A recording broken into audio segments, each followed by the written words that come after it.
Hi guys, Jackie M here. How you doing? Just making sure that everyone can hear me okay. Let me know if you've got any problems with my audio. As always, my last broadcast, I just did a quick playback of it and it seemed to be working okay. So at least you were, I know it started out with a bit of an echo, but it seemed like you were getting decent stereo audio at the time. But yeah, so if you're watching this on Sydney time, 12:30 p.m. Monday, the 19th of June, this is live. If not, then this is a replay. And by the end of this broadcast, I'm going to be giving away this, except for this bottle. I'm giving away basically this box of, oops, let me get this into a shot. This box of Australian bitters. Basically, I'm gonna hold this up, you can't see it. So it comes with this cocktail shaker, and this is non-alcoholic, and it is courtesy of the Australian Bitters Company, and it is in celebration of Dry July, okay? So this is basically kind of like to remind people to support cancer fundraising, right? So this is from Australian Bitters Company, and I'm gonna give this away. I'm gonna draw at the end of this. I'm trying to figure out if I should kind of like throw in a quiz questions, get the first person to answer it correctly to win this. Okay, so this is one of the prizes I can actually ship overseas, okay, because it's not perishable. Well, so if you're watching this, stay watching to the end of this broadcast and you may be in a chance to win this. Obviously you have to follow me first too. Okay, so put this away. Australian bitters. I don't even know what to do with it myself. I think you're supposed to kind of like throw it in your drink, right? But I don't drink. Sammy! Yes, I am live. For a change. I know people are getting really mad about it. I was like, why is she watching? Like, why is this playing 6 times over? But anyway, so today I'm going to have a go at making Japanese udon noodles, okay? Just the noodles themselves. I'm going to then use it in a Malaysian recipe. So a little bit complicated here, but not really. Last time I made this live on air, I did this on YouTube about 5 years ago. And I haven't made it since, so hopefully it turns out. Doesn't seem like it's too complicated. But udon noodles, essentially the Malaysian dish that I want to make is very, very popular in Malaysia, but only in certain parts of Malaysia, okay? It's called Hokkien Mee. Literally it just means Hokkien noodles, okay? And Hokkien noodles can mean different things to different people. If you're in Australia and you're looking for Hokkien noodles at your Asian grocery store, you basically mean like these wheat egg noodles, right? The yellow wheat noodles that you find in the refrigerated section. So those noodles can be used in a whole bunch of different dishes. If you're from Kuala Lumpur, KL, KL Hokkien noodles or Hokkien Mee, Mee means noodles in Malaysia. KL Hokkien Mee means a particular dish that uses these particular noodles, okay? Whereas if you're in Penang, when you ask for Hokkien noodles, you mean a different dish, okay, that also uses these noodles. And if you're in Singapore and you ask for Hokkien noodles, again, it means something else that also uses these noodles, okay? So it's very, very complicated. I'm specifically going to be making KL Hokkien noodles or Hokkien Mee today. But first I want to make this one, Mommy. Hello, how you doing? So basically I want to you know, make the noodles. I want to make the fish cakes that go with the noodles as well. And I've got some prawns that are defrosted. I got some leftover chicken. I'm still like considering whether I should use them. They're actually the chicken from the Hainanese chicken rice I made in my broadcast last week. So it's actually cooked chicken. Ideally, you want to use raw chicken for this stir fry, okay? So cooking the dish itself is fairly quick, but the noodles will take a little bit of time. And what we want, like I said, I haven't made this in like 5 years. So hopefully it will work out okay. And just to give a shout out to Lily, who's one of my friends on Facebook, and for years and years before that, I really admired her blog, and her blog is called, let me have a look. Her blog is called liliesbest.blogspot.com.au. Alright, so she's a fellow Malaysian, and not only is she a fellow Malaysian, She's also a fellow Serembanyan, right? Basically, she came from my hometown, and she now lives in the USA. So she's she's got a few years on me, but she started out this blog. I actually like blogs that are focused on the recipes as opposed to like pretty pictures and like nice layouts and whatever. Confusing, LOL. Yes, I'm Hokkien and I'm so excited you're making this. Ah, cool, you're Hokkien. All right, I can speak a few Chinese dialects. Hokkien is not one of them. Hokkien, you only know like your basics, you know, crude words. I mean, they're not swear words, but they're just crude words. You know what I mean, this one, mommy.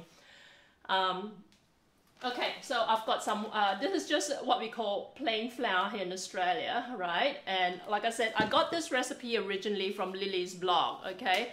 So if you go to Lily's blog, like I said, lilysbest.blogspot.com.au and just Google udon noodles, you'll find the recipe there, but I will be posting my take on it on my blog, which is jackiem.com.au, okay? So we want plain noodle, plain flour, and then we want equal amounts of plain flour and tapioca flour, okay? I've used this quite a lot in my cooking. Tapioca starch or tapioca flour, you can find this at any Asian grocery store, right? I go on at length about how like different types of Asian grocery stores that will be lacking in certain areas, but this one you should find in any grocery store, okay? And let me have a look. I'm trying to think what I should use. Okay, let's use the Thermomix. But you can use a dough mixer, of course. Where'd my dough mixer go? Okay. So you can mix this by hand. You can use a dough mixer, right? Or you can use. The reason why I'm going with my Thermomix is because the kneading process kind of warms up the dough for me in there. I don't know if like that's going to be too much dough for the Thermomix. I'm thinking this through. Clearly, I don't plan this out very well. You know what, I'm going to use the dough mixer because people are more familiar with dough mixers. So let's get rid of the Thermomix. But basically you want to mix the two flours. You want to, according to Lily's recipe, you want to take out half a cup of this 500-gram pack of tapioca starch and then throw the rest in along with 3 cups of plain flour into your dough mixer. I think I might scale it down a little bit because 6 cups total might be a bit too much. I don't even know if I can eat that much noodles. So here we go. Yeah, you know, Hokkien language. But yeah, I'm not Hokkien, but the Hokkien people in Malaysia are known for a number of different dishes, and this is one of them. I mean, Hokkien people are known for fairly strong flavored Chinese dishes, okay? So, whereas the Cantonese tend to be more subtle, right? So this dish is going to have like a dark gravy through it, ultimately. So I'm thinking if I should, look, what the hell, why not? And I want a cup.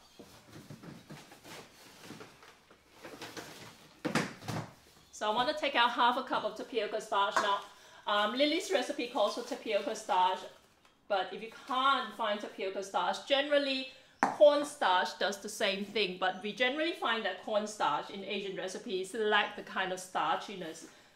Well, it's starchy, but not quite to the same extent as tapioca starch, so there will be a little bit of variation, but if you really just use cornstarch plus plain flour, right? So these two mixed up, and I want some salt in here. Okay, this is very, very full, so this would not have actually fit in my Thermomix, I don't think. Certainly not, you know. It will certainly be too much for a decent kind of like, for it to be able to spin it decently, okay? So got that, and I want about 1.5 cups of water, I believe. What does it say? Okay, 1.5 to 1 3/4 cups of water. So I've got 3 cups of water here. Okay, I'll take it down to 600.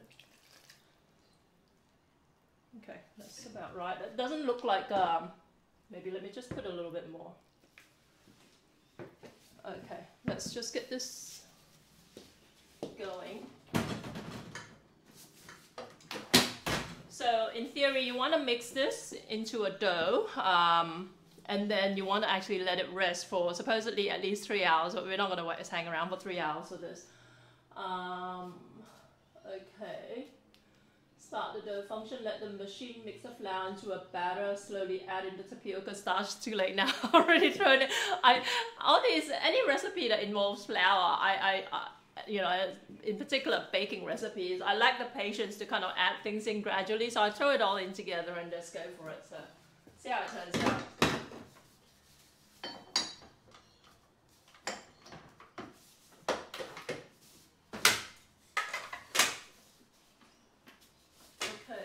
Plugged in, let's plug it in.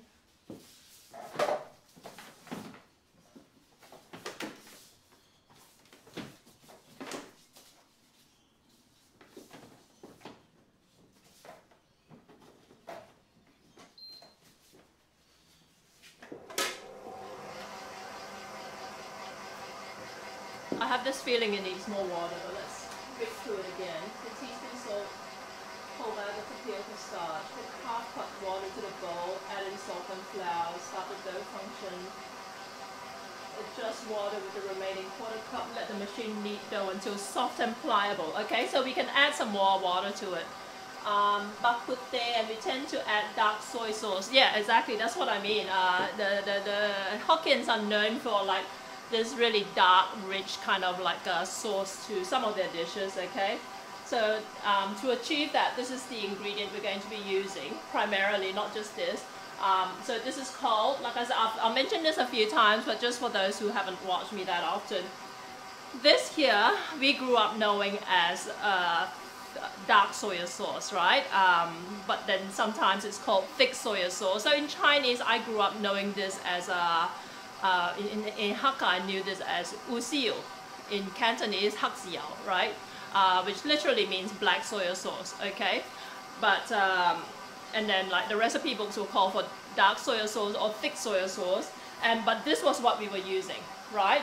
And now that we live in Australia, and presumably in Malaysia as well, as a grown-up going back to the whole cooking thing and whatever, when we look for this, if you read the label, we know it by sight, right? We grab it from the store shelves, so we don't even stress out about what it's actually called. But at some point a few years ago, I realized that it was now labeled as cooking caramel, okay?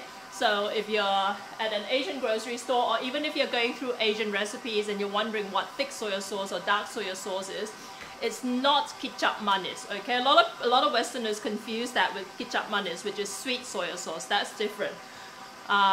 It's not completely different. You could use it, but it will be quite different, right? Because this does actually have some sweetness to it, but it is a lot more intense in its color, and also it's thicker as well, okay? So this is now labeled as cooking caramel. Assuming there are other brands out there, they might still be called thick soy sauce, okay? But basically what you want to look for is something that is quite, like if you tip it over, you see how slowly it kind of like trickles down, all right? But yeah, so cooking caramel. And when I put out my cookbook, actually it's quite funny, my editor is American, and she was really confused with my recipe submissions, just going caramel, why is caramel, you know, caramel sauce we use in pancakes in America, what is it doing in your noodles, you know? So this is what it's doing in our noodles, it's something else, right? And some recipes call for oyster sauce, some don't. I'm going to put a little bit of oyster sauce in this, in today's noodle dish. I didn't the last time, and if you go to my website, like I said, I have done this as a broadcast years and years ago. So there is a pre-existing recipe on my website called KL Hokkien Noodles, KL Hokkien Mee or whatever it is. No oyster sauce in that, but I'm going to put a little bit in it today, alright? Just for the heck of it. As far as the kind of stuff that go into it, so we're going to make the udon noodles. The udon noodles will be used in that. I know, like, I know in Malaysia we call it like Hokkien Mee because we use Hokkien noodles in it, right? Just let me scroll this down. Okay. Yeah, so in Malaysia we call it Hokkien noodles because we use the store-bought yellow egg noodles in this, right? But I don't know if it's still the case in Malaysia, but certainly coming to Australia, when we look for like and like, it's often a little bit hard to find noodles of the same type that actually has the same texture, and the same feel to it to what we got in Malaysia, right? Because when you come to Australia, the egg noodles, the Hokkien noodles that you buy in the fridge at your Asian grocery store is probably not made by Malaysians. It's probably made by Vietnamese or the Chinese and whatever, and they're a little bit different. So all these different like people from other parts of Asia who make the same kind of like noodle base make it a little bit different. So that has always been a little bit of a I guess pain point with Malaysians trying to replicate this dish overseas. And it's the same with Lily over in the USA, in Colorado, as it is with me over here. So I have actually used the store-bought Hokkien yellow noodles before, and it just seems a little bit too al dente for what we remember of this dish in Kuala Lumpur growing up, right? So the udon noodles are softer, so it gives it that nicer, like more rubbery texture that we're trying to achieve. But if you don't have time to make the noodles yourself, it doesn't matter, just use the store-bought variety. So we're just kind of like splitting hairs a little bit to some extent.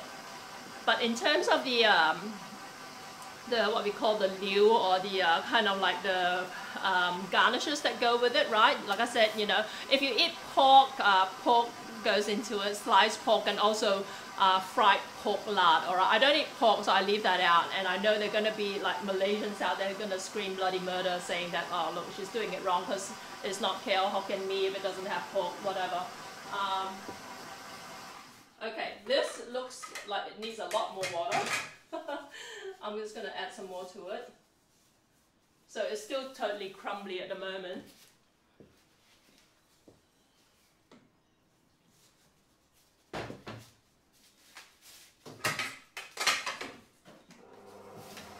Yeah, so in terms of the kind of ingredients that go into it, usually you'll have like pork slices, you can have chicken slices, right? But yeah, does it have pork slices? I'm trying to remember, because when I ordered it as a kid, like I tell them to remove all the pork, right? No pork in my order.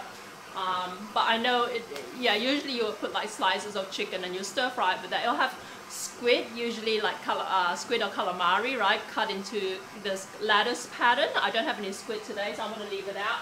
I'm going to put some prawns in it, okay? Or shrimp, as you would call it over in the USA. And also, I'm going to make some fish cake, and we're going to make it from scratch using the basa fillets that you've seen me use a few times. Okay, so there's a frozen basa or any kind of white fish, any kind of fish fillets that have a level of starchiness in it will be fine for making fish cakes. Otherwise, you can buy basically fish cakes in the refrigerator section of your Asian grocery store, okay?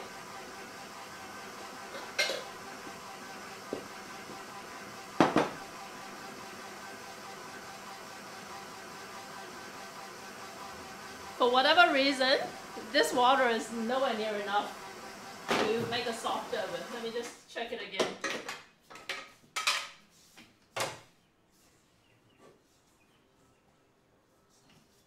Okay, this is still very, very crumbly. I've put in probably about 1 3/4 cups of flour in now, because I started with about 1.5 cups.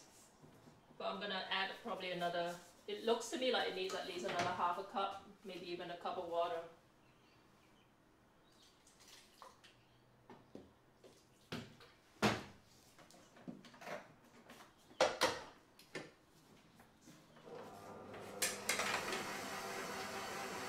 Okay, I might have gotten carried away there. I lack the patience to measure things properly, or to put things in like very, very like small graduations, you know. Let me have a look. Okay, so the fish, we're going to turn this into a paste, but we're going to add some firmness to it, because basa fillets by their nature have a lot of moisture in them, okay? So usually when I use basa fillets and make fish paste with them, they end up quite soft. So to firm it up, I'm just going to add a little bit of chicken mince to it, okay? So this is just a regular chicken mince. Yum, prawns, yeah, I know, right? I love prawns.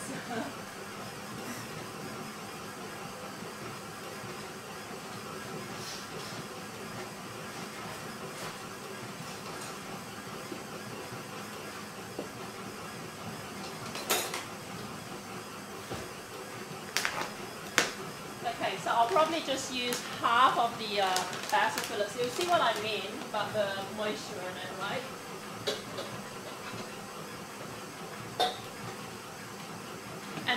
Malaysia, when we make fish cakes, we don't use basil over there. It's just that most fish are so expensive in Australia that it doesn't make sense to replicate exactly the kind of fish they use in Malaysia, because different parts of the world, you know, different things are priced differently. So I use basil, like I said, because it's the cheapest variety of fish I can use. But you want fish that has a certain level of starchiness, because if you use something that's quite, I don't even know how to describe it. You want something that will help the fish to stick together, okay? So that's something to keep in mind. And I want to just kind of like cut these into like 3-inch strips before I blend this up. I'm not going to do too much of it. Look, I'm just doing less than half a pack of it.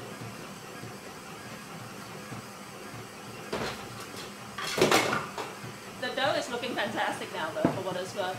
So just throwing it into the Thermomix here. And to that, I'm going to add, like I said, just some chicken mince. And you want maybe like a, look, it's about 2 tablespoons of chicken mince in there, alright? You can leave it out, and if you're using a firmer fish, you can certainly leave it out, alright? It's just, this helps to kind of like counter the softness and the moisture in the batter. Okay, so let's blend this up.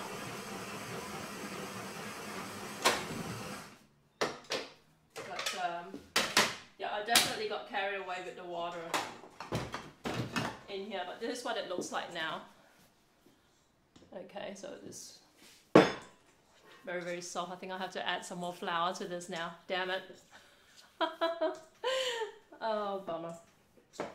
Okay, so it's quite soft. I want to kind of like turn it into something that I can actually roll out properly in a bit. You know what, I'm going to add some gluten to this, okay? The gluten will actually help absorb some of the moisture. And I'll also add some more flour, and a little bit of flour, a little bit of gluten. The gluten also helps to kind of like, gluten provides that stringiness in your bread dough and all that sort of stuff. And I guess making noodles, you could use some of that in there as well. So let's do this. So I buy this gluten, I mean, alternatively, you can just buy bread flour, right? But I buy the gluten flour separately at my Asian grocery store, and the reason why they have it available is really because they use it for making vegetarian, you know, those mock meat kind of stuff. Okay.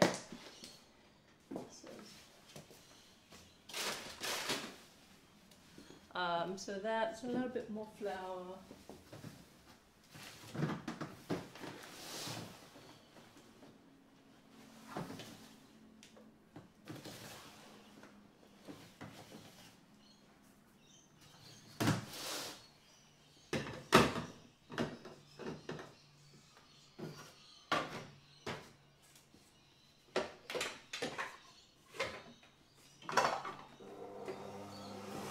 Okay, so fish, a little bit of chicken. I'm going to put a little bit of tapioca starch in here.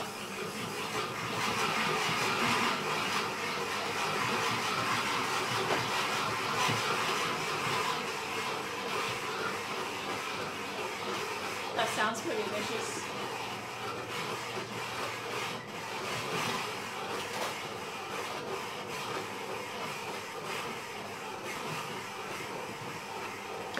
So I'm going to put a bit of pepper in the fish mix, right? A tapioca starch, again, that helps to kind of like hold it all together. And also, I'm going to put in some chicken powder. Just a little bit, because there's not much in there. And if you want, you can put a touch of sugar.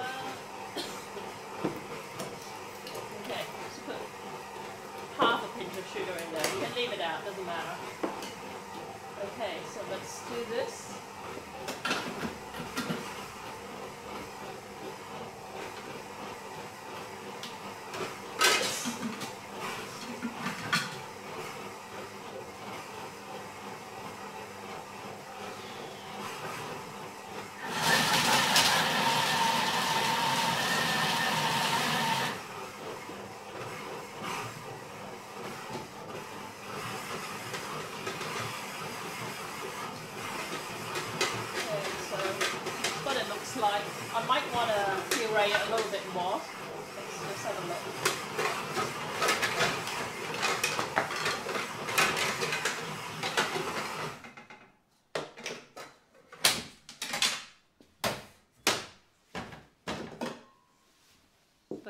meantime, let's focus on the dough, because, like I said, I need to give it, let it rest a little bit. Okay, so it's much firmer now, and you're supposed to throw it in a bag and let it rest. So let's do that.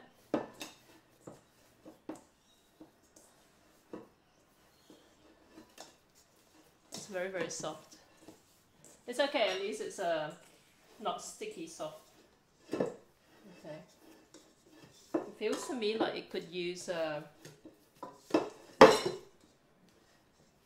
more kneading. But it was so long ago since I made it, I don't really remember much of it. I remember it did turn out quite well, but I don't remember the process of making it. But generally making noodles isn't that complicated, you know. So let's just try and knead this a little bit. Okay, some of it's gotten on the table.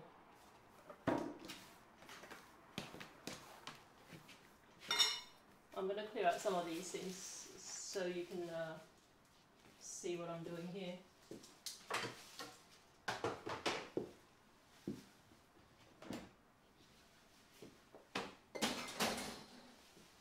I don't want to knock some of these over.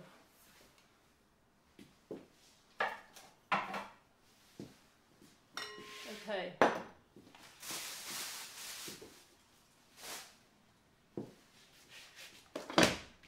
I just realized I should have moved my camera a little bit.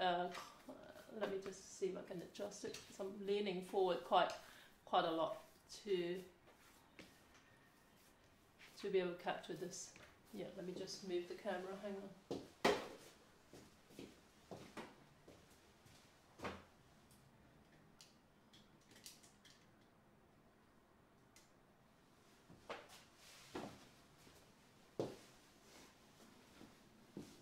Okay, now you can see my laptop. Speaking of which, shout out to Lenovo Australia for the laptops I use to run and manage my Twitch live streams. I'm using a Lenovo IdeaPad Y700, which is a gaming laptop for my live streaming. And I'm using a ThinkPad X1 Yoga. I have to think about it because there's so many different models out there. ThinkPad X1 Yoga is the one that you can just barely see. Okay, so ThinkPads are one of the most reliable brands ever.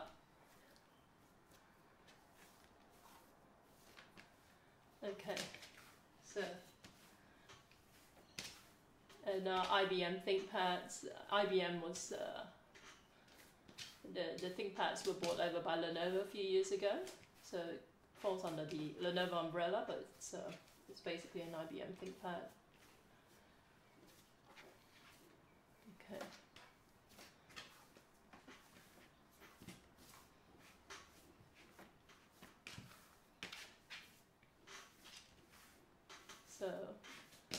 So this particular noodle, right, not the recipe I'm using it for, but this particular noodle is vegan, obviously, because it doesn't have any eggs in it. So if you're a vegan, this is something you can make very cheaply and easily.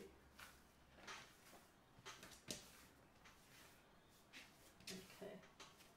And yeah, like I said, the reason why I thought about using the Thermomix, like this amount of flour would be too much for a Thermomix. The reason I thought about using a Thermomix or alternatively a Thermocook is that the process of, because they're kind of like in an enclosed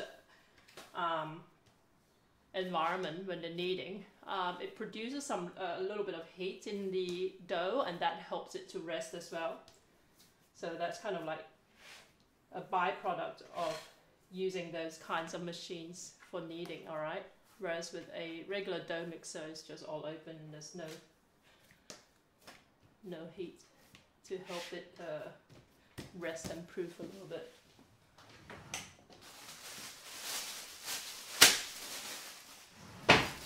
Okay, so let's throw this in the bag. Like I said, Lily's recipe calls for it to rest for at least 3 hours. If you can afford that time, go for it.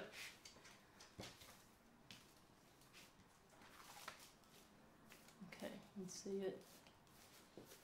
You see if I'm missing anything.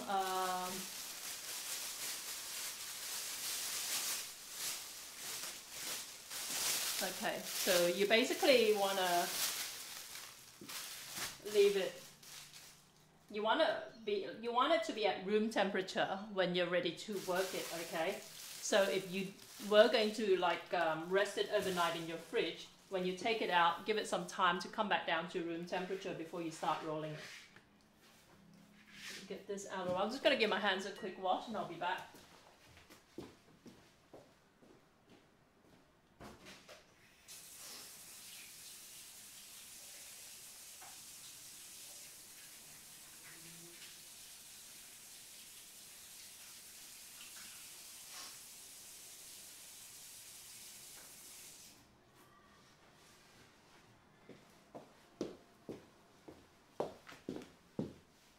Okay, so back to the fish cakes, or would-be fish cakes.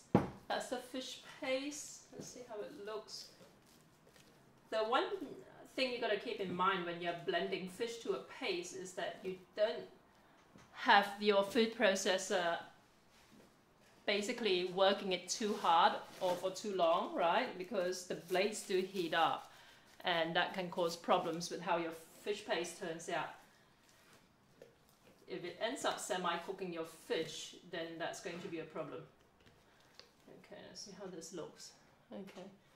You can alternatively, if you're using a more expensive type of fish where you can afford to add water to your paste. I don't add water to my bass fillets when I'm making fish paste because, like I said, there's so much moisture in it already.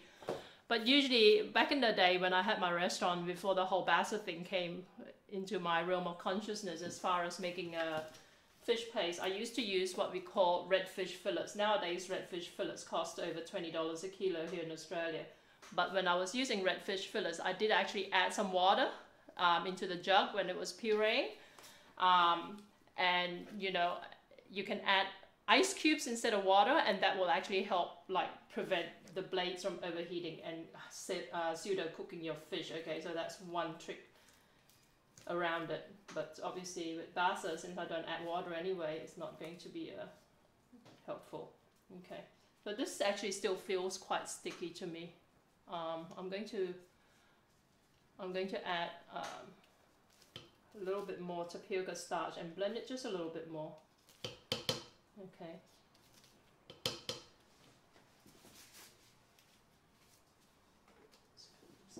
Yeah.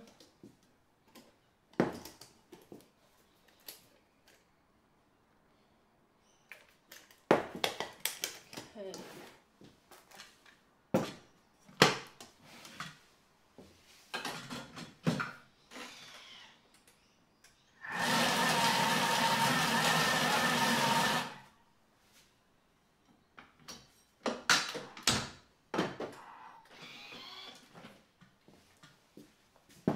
Okay, so there you go.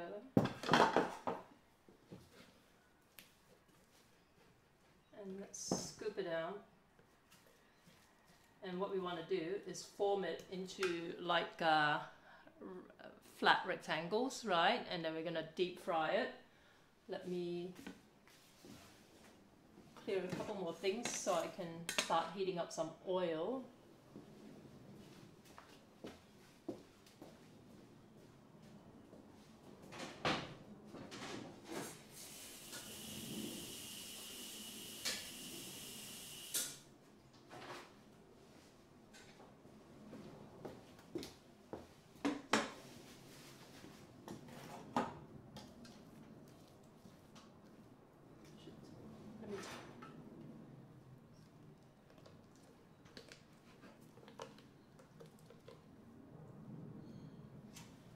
You should see the amount of washing up I have to do at the end of this, every broadcast. So much easier if I were a gamer and I was just streaming games, My place looks like a disaster zone, it looks like a war zone at the end of every broadcast. That's why I've got my camera zoomed right into a small area on the table.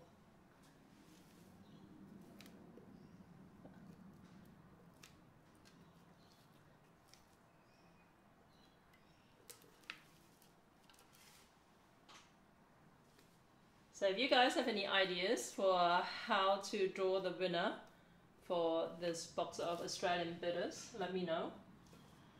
So I'm new on Twitch. I don't know what other gamers do. I don't know what other streamers do. Like, do they get you to answer a quiz question, or do they just randomly draw?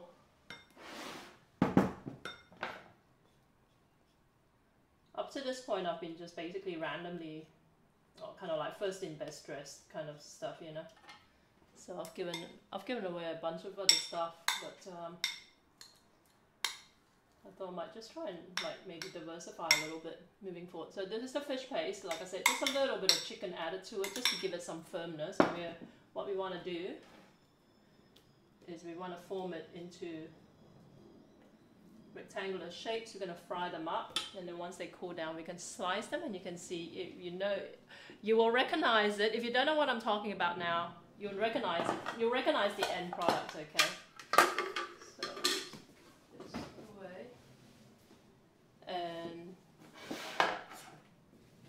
put that over here for the moment. Let me see if I can move my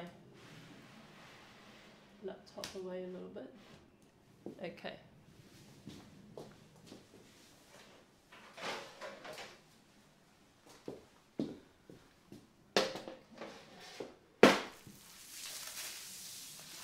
Away, and this is my heavy based wok. Okay.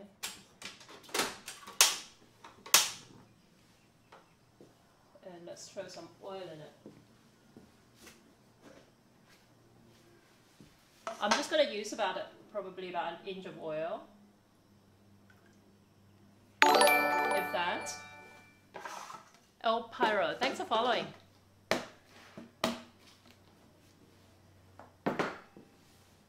Chef Smitty, hello, how you doing? Okay, so heating up some oil, we're gonna deep fry, well, kind of like pseudo fry the fish cakes in a bit. And while the oil is heating up, I've got some prawns that I'm gonna peel up. Okay, so these are what they call king prawns. I think they're king prawns. They cost about $23 a kilo here in Australia. A kilo is 2.25 pounds. And like I said, I'm thinking about this chicken. Smells fine, but yeah. This is the chicken from my Hainanese chicken rice from one of my recent broadcasts. I'm wondering if I should throw it in, you know, because usually this dish does come with like sliced Boo Pillows, thanks for following.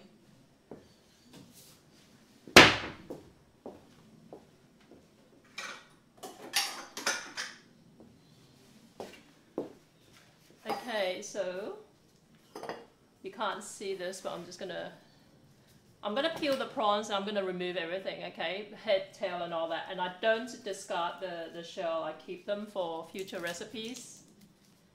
You've seen what I do with them in you can make a stock out of it, right? You can saute it and then add water or chicken stock to give you a nice prawny flavored stock. You can add garlic to it as well.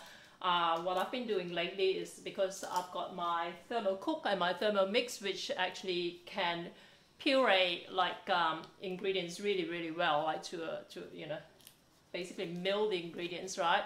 What I've been doing is actually after frying the shells up with some oil and some garlic and some seasoning, I've thrown them into the blender and just whisked it to a paste and then stored it in jars, okay? And then every time I feel like some prawn-based soup, noodle soup or whatever, I just spoon a couple of spoonfuls of paste into a saucepan and add like a cup and a half of water, 2 cups of water, and just bring it basically to a simmer just to bring out the flavors, okay? I mean, if you're lazy, you can really just tip a kettle of boiled water into it, stir it around, and that will give you a nice prawny broth that you can then eat with ramen or whatever else, whatever type of noodles you have. Chef Smitty, have you been cooking all day? That name though, I know, right? It feels like I've been cooking all day. No, I only just started like about half an hour ago. and we're going to make some fresh noodles from scratch. I've made the dough. It needs to rest supposedly for 3 hours minimum, but it's only going to rest for like, you know, however long it takes me to get some of this other stuff out of the way. So I've got the prawns. Okay, so everything removed. I mean, ideally for aesthetics, you want to leave the little tail behind, okay? But when I'm eating it myself, I don't want to have to kind of like just twist off the tail when I'm eating. I mean, when I'm eating it myself, I just want to, yeah, we'll just gulp it down. So I'm just gonna basically devein it. There's actually really nothing to devein. So if you see like a gray or a black vein in there, throw that out. The other stuff, the green stuff, the yellow stuff, leave them in because they're the good stuff. Okay, so this one's got like a black vein in here, and just pull it out. Okay. Chef Smitty, I gather you're a chef as well. I'll have to check out your channel after this, if you do any live streaming or plan to. And like I said, if you're just joining me, everyone, I've got the giveaway of the Australian Bitters box, and I will send it anywhere at my own cost, mind you. Sending it to the USA is probably going to set me back like $50 or something like that. Everything is just super expensive to ship overseas. So I'm counting on an Aussie to win it. But no, I'm just like, you know, I'm not going to rig it or anything like that. But yeah, if you've got any ideas, what you have to do to win it, let me know. Sammy will know. Sammy, you're online a bit. You've watched other streamers. And Remy would know, but she's not around at the moment. Okay, so let me just get rid of the vein. So this will be pretty much hot enough now.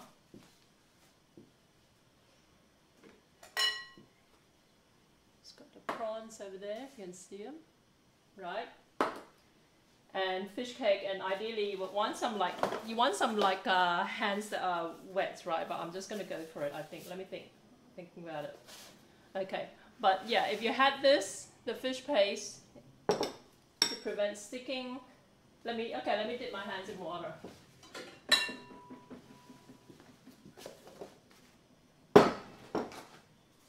You can see, like, I pretty much do things on the fly. Okay, so I've got a bit of cold water in this bowl here. So I've got this fish paste here on my... Okay, that's why I thought about the water maybe being not a great idea. But it does help you to kind of like mold this, right, in shape. And usually what you want to do is just shape it.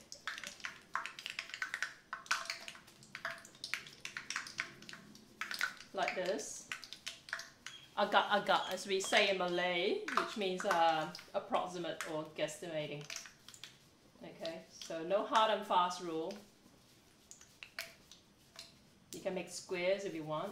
Okay, let's do them into squares. So you see this? Slide in.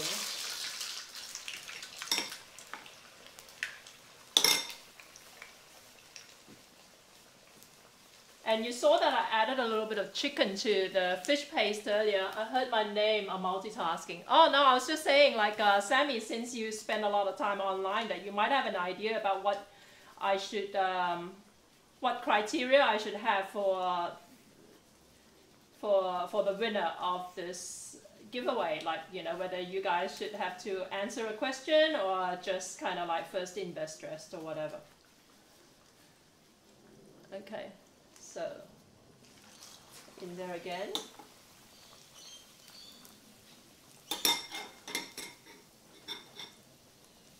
Okay, a third one, right?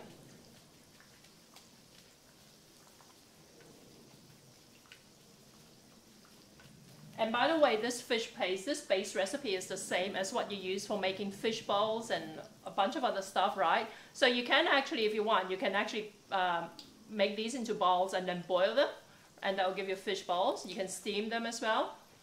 So this is the same sort of stuff that you would find in your bowl. You know how the Japanese, like, noodles, udon and whatever, they sometimes have these plasticky looking stuff with the red tinge. They're basically fish paste, okay? But a lot of stuff are basically made from fish paste. So in that goes. And let's just gently flip this over. Yeah, so you saw that I put a bit of chicken in my recipe earlier. I have seen, because you can buy fish cakes commercially, and my food is, I don't use pork in my cooking because I personally don't eat pork. But I found that with one of these fish cake ingredients, like that I bought a while, this is years and years ago now, if you think of fish cakes are just made with fish paste, but I noticed in one of these packets of fish paste that actually contained pork. At the time, my staff and I thought maybe they fried a fish cake in pork oil, you know, to give it a... The Chinese make a big hoo-ha about using pork lard and pork oil in a lot of their stuff, right? So you think, okay, maybe they use pork oil to fry it, which basically essentially just killed it for me anyway. But I think in hindsight that they might actually, instead of me using chicken in the fish, right, that they might actually put pork in it. So if you don't eat pork, just check, if you're buying commercial fish paste, just check the ingredients list to, just to be sure, alright? So you want to fry this and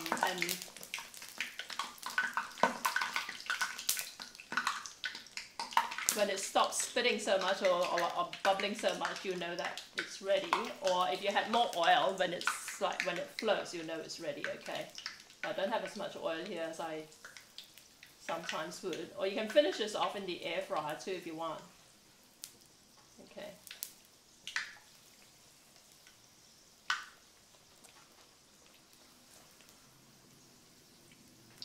So let's leave that out of the way.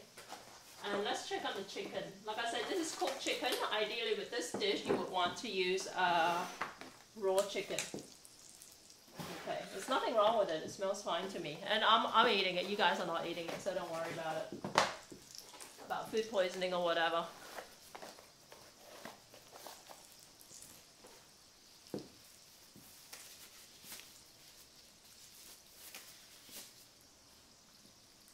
So I'm going to tear off this skin.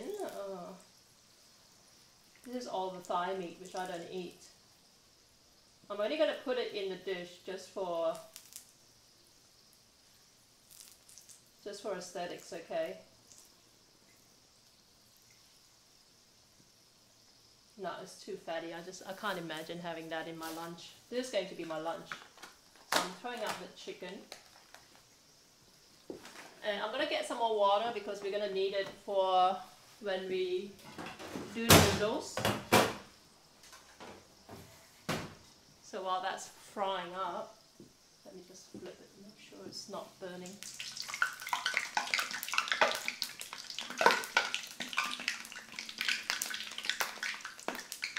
I'll get some more water, be back in a sec.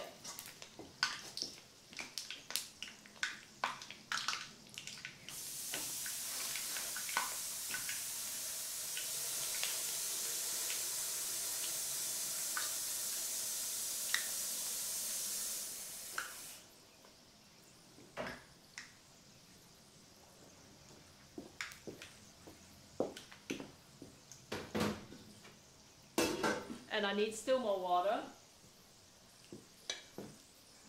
to dunk the noodles in once they're boiled. Okay, so I'm going to go run off again. This is pretty much done.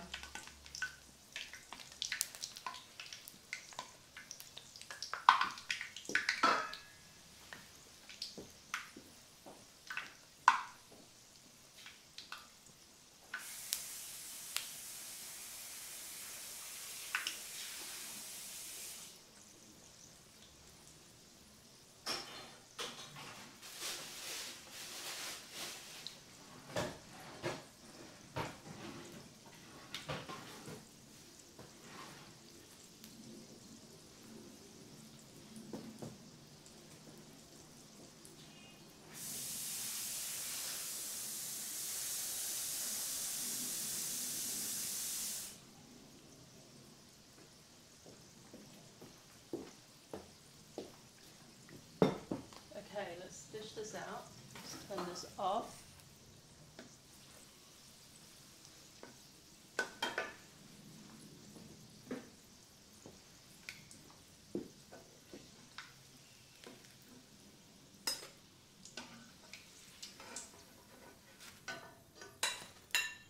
There you go. We're gonna let it cool down. It's not quite as oblong as I usually do it, but it doesn't matter. It'll all be good when we cut it up. I'm just gonna put the oil away back in a sec.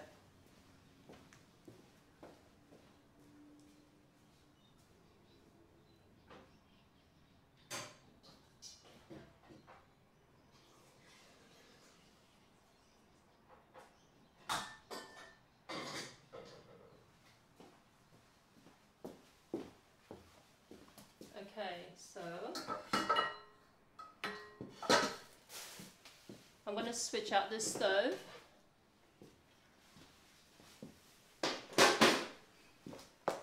Throw out the chicken. I'm trying to get organized here so I don't have 50 million things to sort out when I turn the cameras off.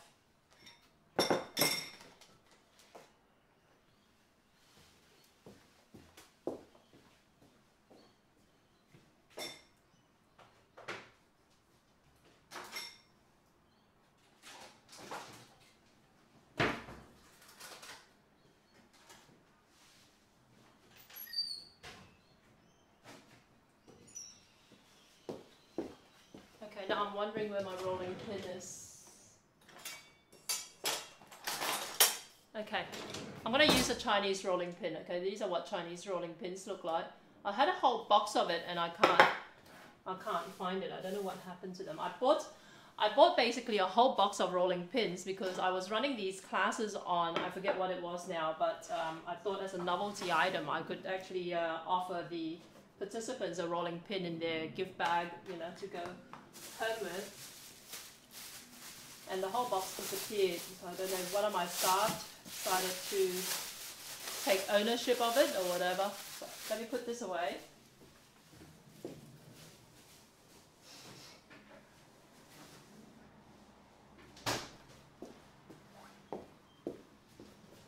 Okay. Noodles, let's have a quick read to refresh my memory. Spread some of the tapioca starch as bench flour. Put the dough on top of the tapioca starch and cut into 3 or 4 portions. Roll out one portion, keep the other portions in the Ziploc bag. Roll this portion into a rectangular shape to about slightly under 1/4 inch. Make sure it does not stick to the counter by using more tapioca starch as needed. Spread more tapioca starch on top of rolled rectangle and fold it, basically. Yeah, okay. Now, I want the water. Okay, so I've got a pot of water here. I'm going to start heating it up because the noodles actually need to be cooked up as I go along, okay? Let me just get it plugged in.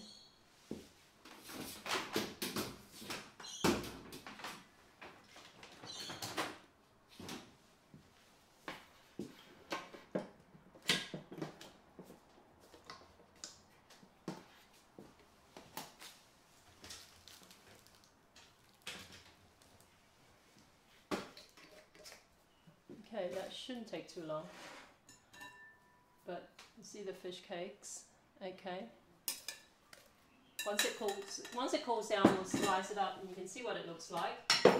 So other ingredients that I want are like garlic. This is just minced garlic. And I don't actually have any chili on me, but I do have some left chili. If you watch my one of my more recent broadcasts, I made what will be labeled in the video as sambal belacan tumis, which means basically a belacan sambal, okay? So that would actually work for this particular dish, but if we have time, we can try and mix. I don't have any fresh chilies, but I think I can probably maybe make something similar using dried chili powder, okay? Because there's a very specific type of chili that goes with this dish. And in fact, you know, in all honesty, it's yeah, it has belacan in it, but I think from memory, the chili that goes with this usually is sambal belacan, but that's not fried up, so that may be a problem if I were using dried chilies. I'm going to think a little bit more about it as I go through this. Okay, so here's the dough. Like I said, it's not quite 3 hours, but it's very, very sticky. I've just realized. Okay, let's move this out of camera shot. Okay. Okay, so I want to dust this area with some flour. We're using tapioca flour, tapioca starch, because it absorbs the... I'm going to take off my gloves. The gloves are redundant for this exercise. Okay.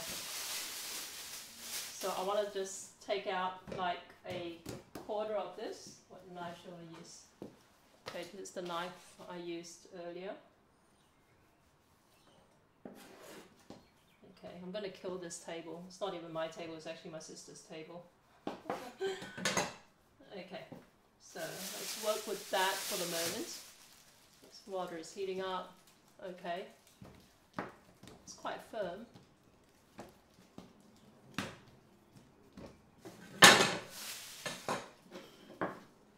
I'm going to roll it to 1/4 inch thickness.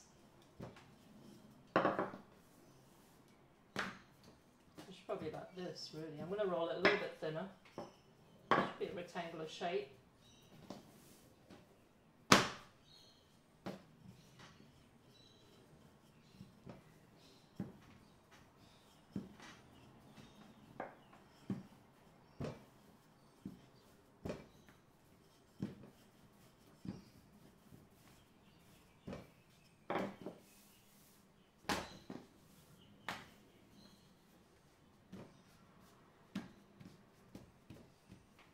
Okay, so you're meant to dust it with more flour.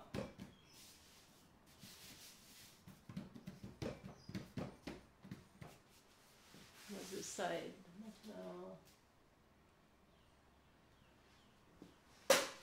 Okay. It's starting to stick at the bottom. I got a bit carried away with the rolling. I was thinking, oh, this isn't sticking at all, you know, let's just roll it thinner and thinner. Okay, let me just fold it up and roll it again because of the stickiness. You're going to find that generally that, because I make other types of noodles, not this particular, I make a Hakka, what we call banh, or what the other Chinese, for whatever reason, call it banh mi. Banh mi. I call it, like I said, in my household, because we're Hakka, we call it banh. But it's essentially a kind of like a wheat noodle that we grew up eating. But yeah, you've seen me do that in one of my early broadcasts. But it's one of those things that are so, like, the recipe is so resilient that, you know, you can put, you can pretty much put like as much or as little egg in it as you want, and it'll just taste just fine. Okay, so you want to fold it in half and then fold, I should, like I said, dust it with more flour here first.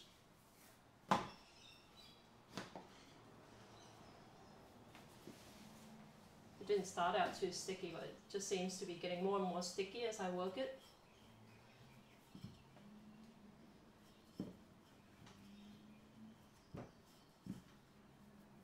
This first batch isn't going to be too pretty because of all the creases. So, flour. Remy, hey, how you doing? We're making udon, then we're going to use the udon to make KL Hokkien Mee with a halal KL Hokkien Mee. I know the Chinese will go crazy about that because I don't eat pork. So, hey chat, have you, chat? Who's chat?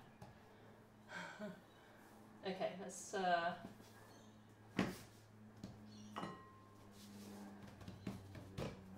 fold it up. Okay, so I don't remember doing this the last time, in all honesty. But anyway, what you want to do is now that it's like about 4 layers deep, what you want to do is slice it up and throw it in the water, but the water is still heating up. So let's do this first.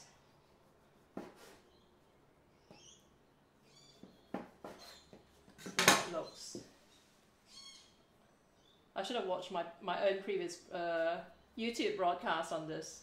Like I said, I did this about 5 years ago on YouTube, and I haven't done it since, so I have no recollection of the process.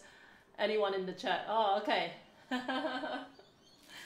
See, Remy and Kay and all you guys, Sammy, you guys are so much more like Twitch veterans. Okay, so that's one noodle.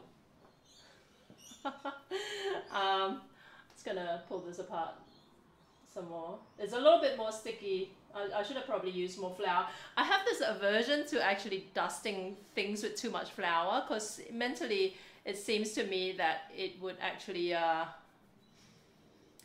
compromise the recipe, and that, like, you know, the flour will get blended into whatever it is that you're working on, and then it'll be like, you know, then what's the point of measuring everything to death before they go in? That's kind of like, I'm probably thinking this wrong, but and also I don't like the idea of having like the water that I boil my noodles in ending up too starchy from all the flour that was used to dust it with. It's complicated. Okay, so I'm just kind of like gently stretching it a little bit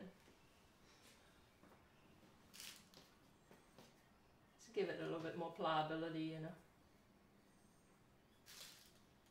I kind of hope.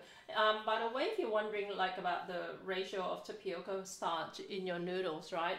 You'll find that tapioca starch shows up in a lot of noodle recipes, especially when you're making rice noodles, which I've made before as well. Rice noodles are like the fresh rice noodles, what we call kway teow in Malaysia, or hor fun in Cantonese, in most other parts of the world. But fresh rice noodles usually is made with rice flour predominantly, with some tapioca starch in it. Okay, so the point of having the tapioca starch in it is to tapioca starch basically adds the softness, how would you say it? Yeah, it basically gives the pliability to whatever it is you're making, whereas the I know Woolworths didn't have any in stock, and Coles only had like 2 and they were $14.99 tomatoes. That's why I don't eat tomatoes much, you know. That's crazy. It's really delicious. Okay, so I've got 4 noodles so far. Like I said, this is sticking a little bit too much for me to be able to handle properly. So let me just stretch it out again. Or let me just roll it out again.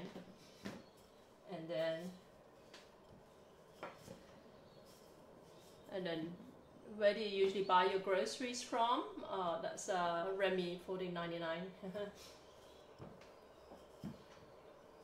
Remy's in Malaysia. I buy my groceries from Chinese grocery stores. I sound very Chinese, don't I? A mixture of Chinese grocery stores, Aldi, Woolworths, and my local greengrocer. Okay, so let's fold this some more. Now like this. Okay, let me just clean something up.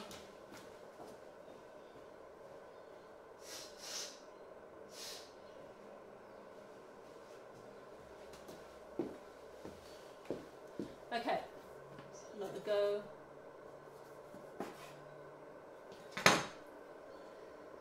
Yeah, I do remember this being a little bit labor intensive because of trying to pull the noodles apart. I should probably use more flour to dust in between the layers. Do you have the noodle roller thing? I do, but it's a little bit flaky because it seems to.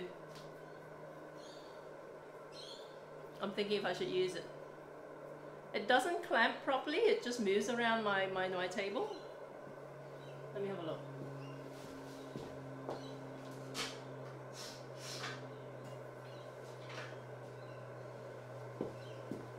If I have anybody out there who distributes or makes these and wants to sponsor one for me, let me know. Let me just give it a shot. But I have used this in the past, but like I said, it doesn't work very well for me. because this particular model, this particular unit is a little bit flaky. Just try to put it over here.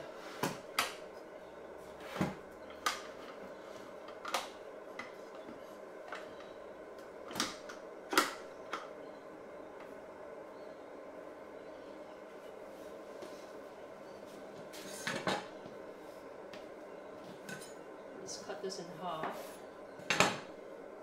Feed it through this.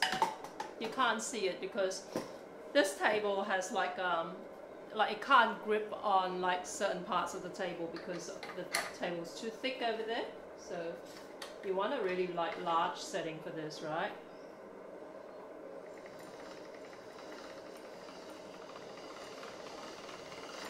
Remy, you are a genius. This is much prettier. Let me just cut it up.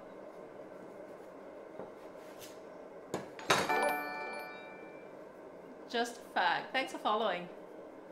Okay, I'm still gonna actually try and like stretch it a little bit. Okay, that to me helps with the springiness. I know just by virtue of Sammy and Food. Thanks for following.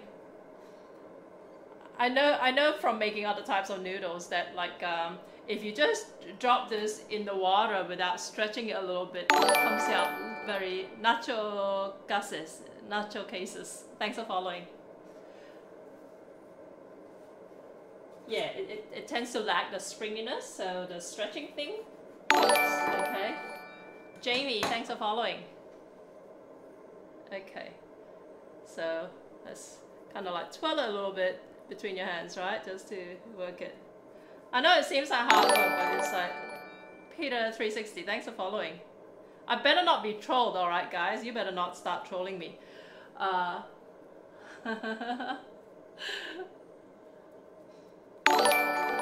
Okay, Bob Designs, thanks for following. Okay, there you go.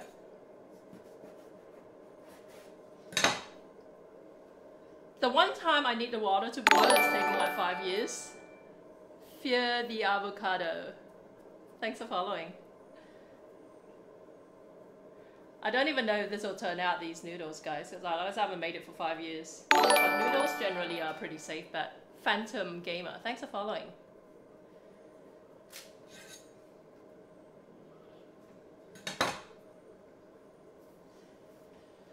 That seemed like a good idea at the time. Aspen Fox, thanks for following.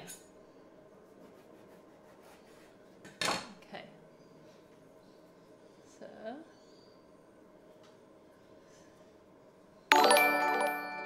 Yoshi Gamer YT, thanks for following. Am I saying it right? I don't game, guys, so I have no idea. Okay. Water's boiling.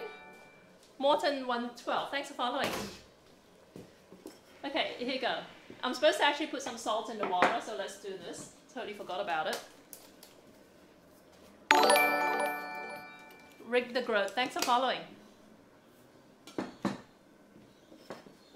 I think my noodle making is not going to keep up with the water. Takashiasi, thanks for following. Is that Japanese? This konnichiwa. Okay. Straves Forever, thanks for following. Okay. There's so many people though. Okay. Farouk, thanks for following.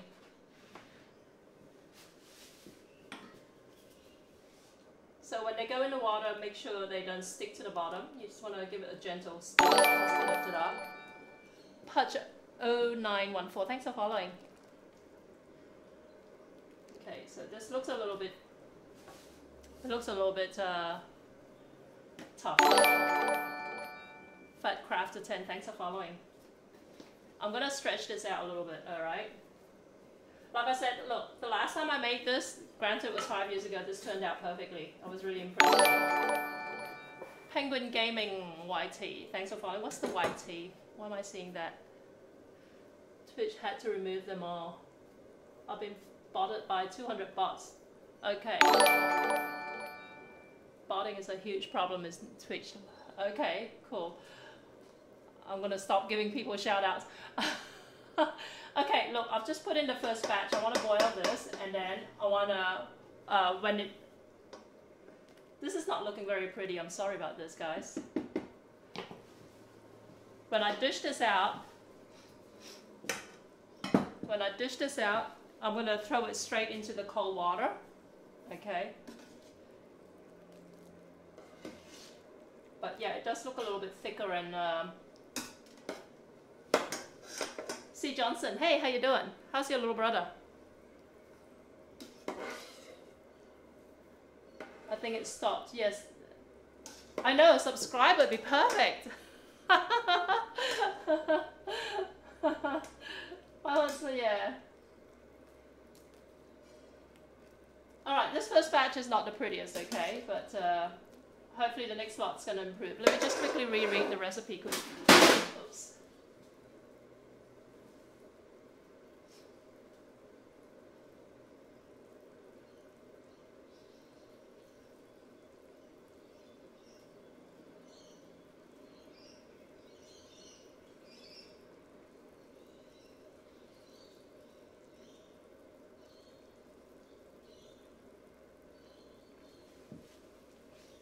Okay, it says to check if it's done, you're supposed to break it in the middle, and if there's no white in the middle, you know it's done, alright?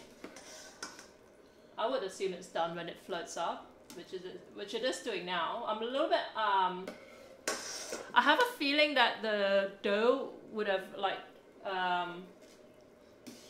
done well to be kneaded a little bit more, because the noodles don't look as smooth as I would like, alright? But let's take it out and see how it tastes.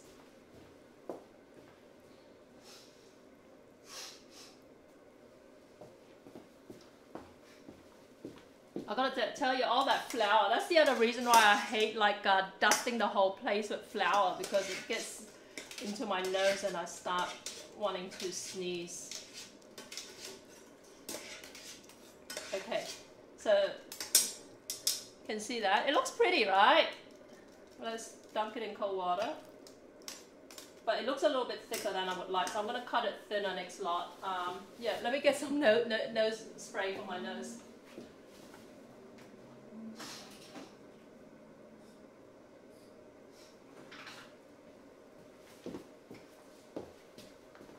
Okay, so you can see it. It actually looks quite pretty. Let me just hold it forward. Okay.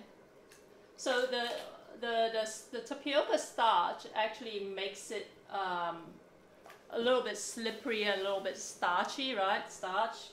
But you will find different recipes for the rice noodles I was talking about earlier. That different recipes will have different ratios of tapioca starch to it, okay? So it really depends on ultimately what you're trying to achieve with your rice noodles. If you want something that's quite firm, that's not going to break apart when you're stir frying, then you want to use less of the tapioca starch. If you want something really nice, soft and silky and slippery, put more in it, you know, and that'll be pretty good for noodles, like for soupy noodles. This is quite... It's pretty tough.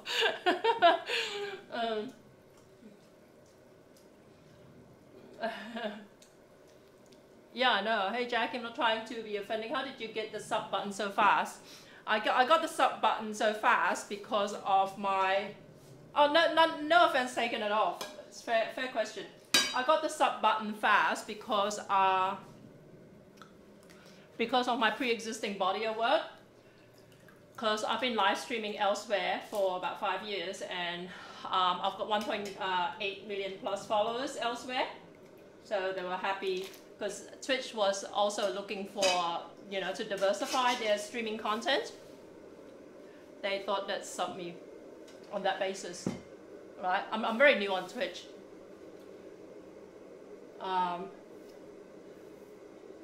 She's awesome. Oh, thank you. Look, I've thrown the noodles back in because they seem a little, they seem a little bit tough. If I can put it that way. It wasn't like, I think maybe, yeah, I think maybe the gluten I stuck in it might have like made it a little bit, you know, tough. I guess because there aren't that many cooking streams out there. Yeah, that's exactly why. Because I talked with Twitch directly before I hopped onto this platform.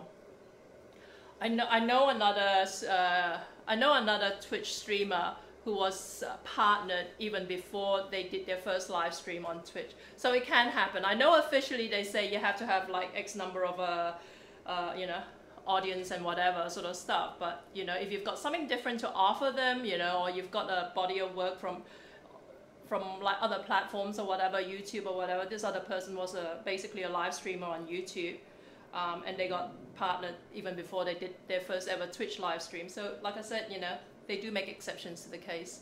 Okay. But it's always the case, like whatever it is you're doing, you know, you get in early. That's your best bet for getting traction. Okay, so I'm not early on Twitch, you know, I'm a very late adopter, but I am early in the from the perspective of someone doing something different on Twitch. Here you go.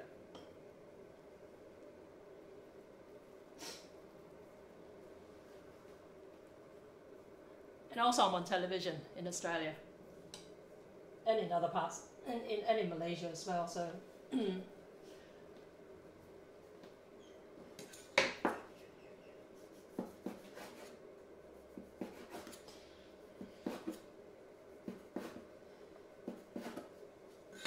so if you're in Australia, sometimes on Channel 10, you might see me on a couple of the cooking shows there.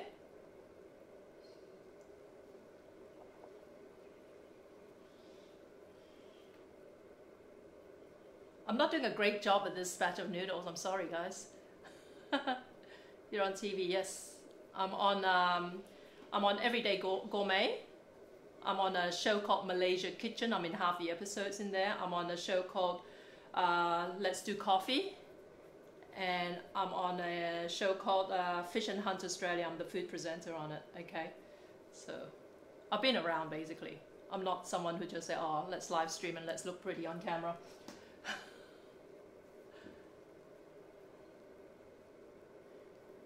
Okay, so like I said, this batch of noodles is a little bit like, I don't even know if al dente is the word for it, but it tastes a little bit chewy to me, okay? But on the plus side, it means that it will hold together really well when I use it in a stir-fry dish. Look pretty on camera.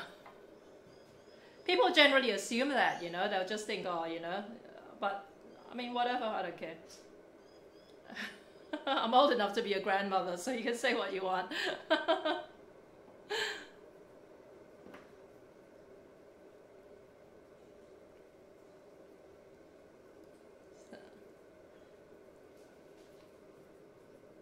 I'm just gonna make enough to make a couple of plates of noodles. I'm not gonna try and like get through the entire batch of dough. You saw how much there was of it. But this could be a very, I guess,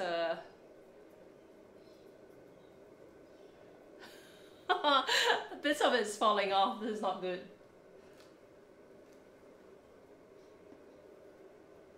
Maybe I should just re-air the YouTube live stream of this from 5 years ago. Talented and pretty. I know, right? So unfair. Just like Remy earlier, some guy was saying, oh, why on earth she on the front page of Twitch and whatever, and I have a tendency to lash out on people, and Remy was so diplomatic. That's because she's, you know, her content is different, and because of the time of the day and all that sort of stuff. I was thinking I was going to say something really sarcastic. My recent Christian conversion held me back from saying, like, you know, go to hell. Is the recipe for the noodles somewhere? I'm not sure if it's on my website. My website is jackiem.com.au, because like I said, I have done this 5 years ago. But the original recipe is actually at liliesbest.blogspot.com.au. So if you go to her website, Lily's a friend of mine. If you go to her website and just do a search for Udon, U-D-O-N, you should be able to find it, right? I thought the person was really curious. Oh, you reckon? I I'm one of these really cynical. I should have, like, I'm really kind of like, yeah. I think at heart I'm a New Yorker. I just think the worst of people. I just think that they're like, you know, I don't know what it is about me, but I'm hardwired to assume that people are out to get me. So when they ask questions that rub me up the wrong way, I'm like, you know, I'm gonna hunt you down. Oh, this was the old Jackie, mind you, but it shows itself now and then. Look, this is, let me just attempt the next batch of flour. It could be as well that it's not getting rested enough, all right? But just in the interest of full disclosure, these noodles are a little bit chewy. So you saw, if you watched this from the start, what I did was I thought that the amount of water in the dough was nowhere near enough, so I basically kind of like went in and, you know, I went in really heavy-handed when I added extra water, and it ended up too sloppy, and then I added up more flour, and I also threw in some gluten flour, which is essentially, this gluten flour is essentially what we use in Chinese cooking to make mock meats from. If you're familiar with this whole Chinese Buddhist vegetarian stuff, the Chinese vegetarians like to, when they eat vegetarian, they like to essentially replicate meats, the flavor and the texture and whatever of meats by using flour to make all this stuff, right? So that's the gluten flour I use to add to it, and essentially it's got a lot of gluten in it, and gluten basically makes things really, I guess, more chewy. Okay, so this noodle, thanks to all the tweaks I made to it, is actually really quite, yeah, quite chewy. Lily Udon. What's the YouTube channel again? My YouTube channel is just youtube.com/JackieM. But Lily's website, she doesn't have a video for it, but her website is Lily's Best, Lilys Best, BEST, .blogspot.com.au, right? But yeah, if you go to my YouTube channel and look for KL Hokkien Mee live hangout, this is back in the days of Google Hangouts on air, right? So I did that back then.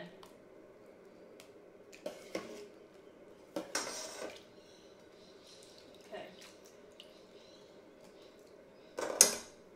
So let's make another equal amount of this, and then we can start cooking it. You can see it. It's quite pretty, right? Look, it looks a little bit translucent thanks to the tapioca flour, but it is quite stiff.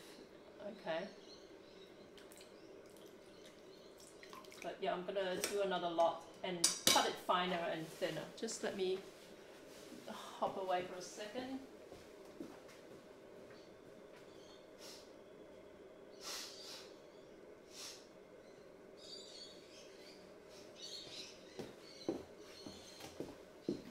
Okay, so the flour, the dough is actually quite firm, all right? So I'm just gonna, why am I using this when I've got my roller thing here that Remy suggested? I'm gonna roll it thinner. Mine goes straight to my, I think it's cause I'm in Malaysia. Your stream is always in the Twitch homepage as well. Twitch is really trying to promote channels that aren't gaming. Oh, that's good for me then, isn't it? That's part of the reason why I'm doing a lot of broadcasting, which is replays of my past broadcasts, because I noticed that, funnily enough, I get more people subscribed to my channel when I'm sleeping in the middle of the night than I do when I'm actually live streaming itself, because I think most people, certainly the Twitch community in Australia, actually watch this like up late at night, you know. I know I forgot the roller, and now it's a little bit broken again. Oops.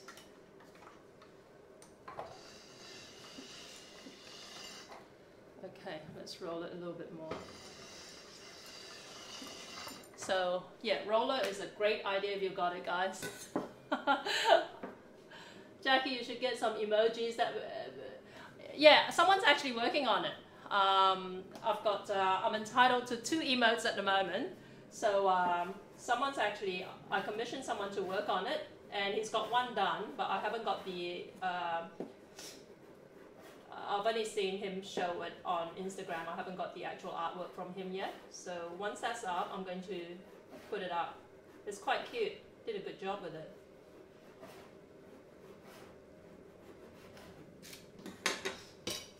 Okay, so these are thinner, a little bit flatter as well. I'm just going to stretch it a little bit before they go in.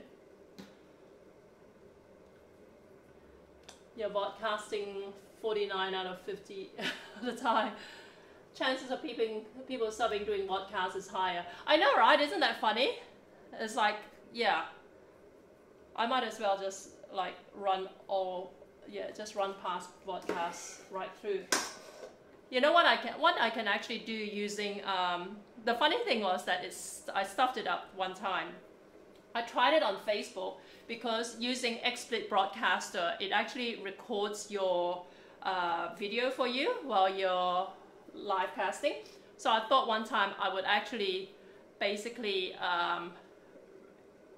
instead of doing something live, I'd use one of the recordings and play it on XSplit Broadcaster onto Facebook as a Facebook live video, right? So people would think it's live, but it's not actually. I do tell people it's actually a replay. But I wanted to see engagement level. You know how Facebook, in theory, gives more weight to live videos as opposed to videos that are just uploaded there. So I wanted to see engagement level, and I ran it on Facebook. But I made a mistake of, I think it might have been, I don't know if it was I Cook, I Bake, or whether it was this one mommy who private messaged me. When it was running on Facebook, I was actually watching something from that same computer as well, because like I said, I'm not actually live, I'm just essentially live casting. And then at the same time I was playing something like some other video on that same computer, and someone messaged me and said, oh, I can actually hear someone talking in the background. Did you get hacked or something while you were live streaming? That's quite funny. So you just got to be careful of those things. But in theory, what I can do, my 5 years worth of live streaming on YouTube, I could actually, rerun them as as though they were live on Twitch, and then just replay them. I know it's a little bit technical, but yeah. I mean, the problem with that would be that I don't have the overlays and all that, because when I was live streaming onto YouTube, I was live streaming directly. I didn't use third-party software to do it, so it was just basically me with this big screen, no special overlays and whatever, no split screen or anything like that. Ban me. Hey, don't tempt her, because she does. I've seen her ban someone who thought she was joking.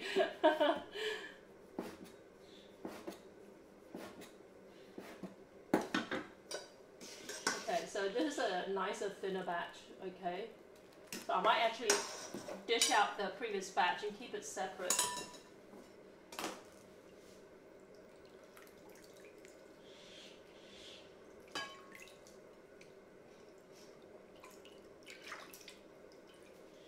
And Lily does say that she's never successfully frozen these udon, okay? So it is something that you want to eat right away, or just like keep in your fridge.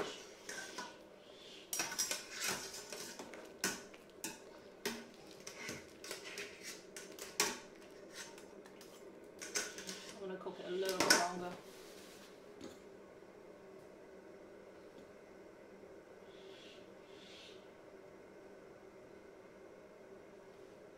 Are you serious?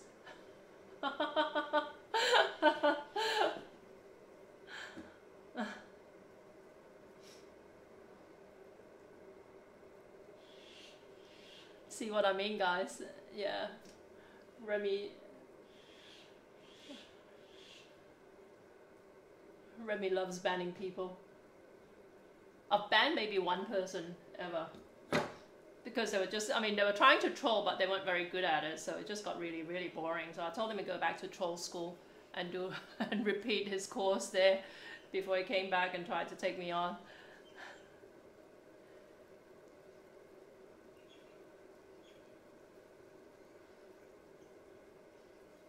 Okay, so let's take this out. In the water. Let's do the next lot. Jackie, I bet you make the best curry laksa. I do.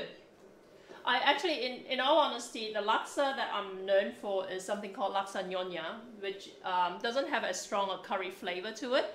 Because the laksa nyonya, this is more of a... How did you know that anyway, by the way? Are you Malaysian or... Yeah, it's creamy and smooth, but because it's nyonya influence, they don't use curry, because curry laksa technically actually uses curry powder in it, right, among other ingredients.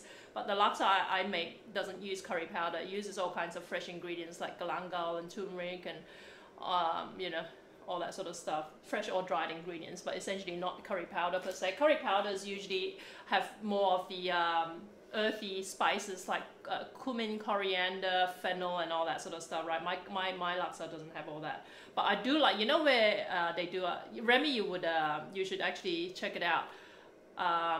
Traders KL, their buffet, they have laksa there for breakfast. Oh, it is the best curry laksa. It's amazing. I should just stay at the... Next time I go to Malaysia, I should just stay at Traders, you know, just to try their curry laksa. Yeah, Traders. It was really good when I was there, like, 3 years ago. Traders actually is very... Traders and Shangri-La as a whole, but Traders in particular, because Traders Hotel Kuala Lumpur is a basically part of the Shangri-La Hotel brand. But Traders in particular is very supportive of what I do. So, you know, if I need to go over there, like if I've got a filming project or whatever, they're usually very supportive. So I've actually, in the past, again, not on Twitch, obviously, like I said, I've only been on Twitch for about 4 months now. In the past, when I used to be kind of a big deal on Google+, not anymore, I'm just kidding, guys, but yeah, I used to live stream on Google Hangouts on air when Google was trying to promote that as their live streaming platform, but I think they were a little bit too early out of the gate, right? Back in the day when people didn't really have the know-how and whatever for extensive live streaming, but they did line me up, essentially, you know, they did promote my profile back then, like I said, 5 years ago when it first came out.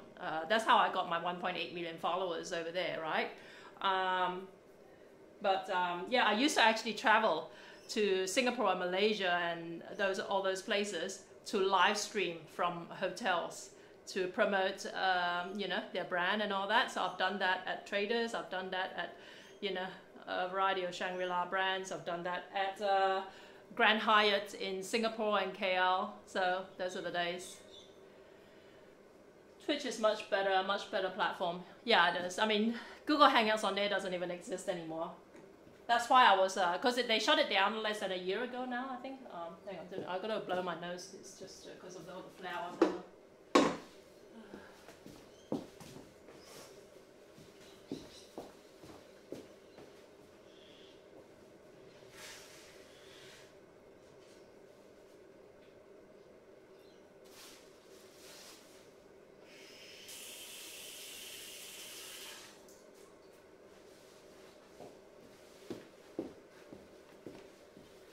Yeah, I mean, like Google Hangouts on air when it first started. I remember my first ever live stream on Google Hangouts on air. I thought, oh, look, I bet I would be the first restaurant, this back when I still had a restaurant, I'd be the first restaurant in the world to live stream from my kitchen, right?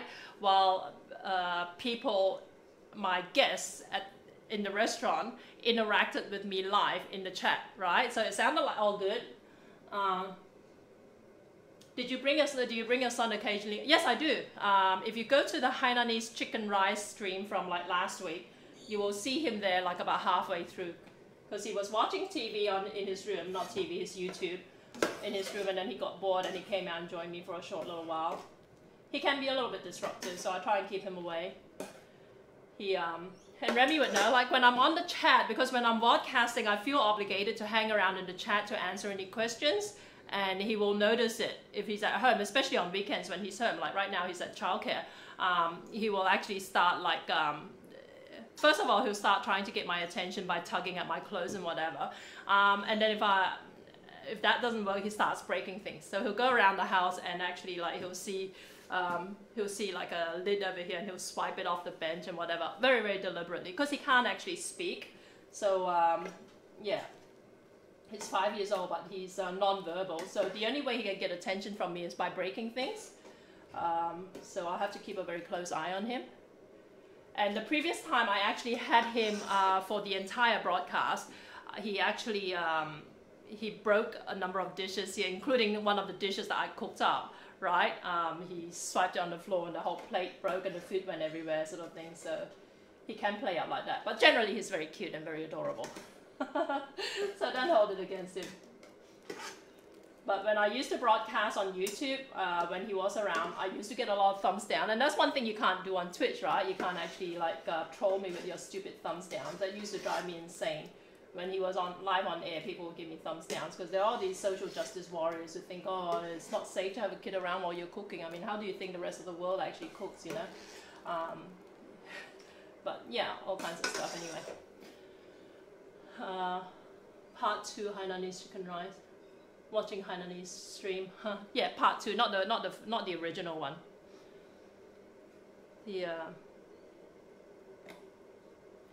Yeah, when the first time I ever live streamed on Google Hangouts on air. See, the thing is, Google Hangouts, Google actually rolled out Google Hangouts in 2 stages. They first rolled out Google Hangouts, which was essentially Skype, but with a group where you can have up to 10 people in a room. I don't know if you guys, if anyone was old enough to remember that.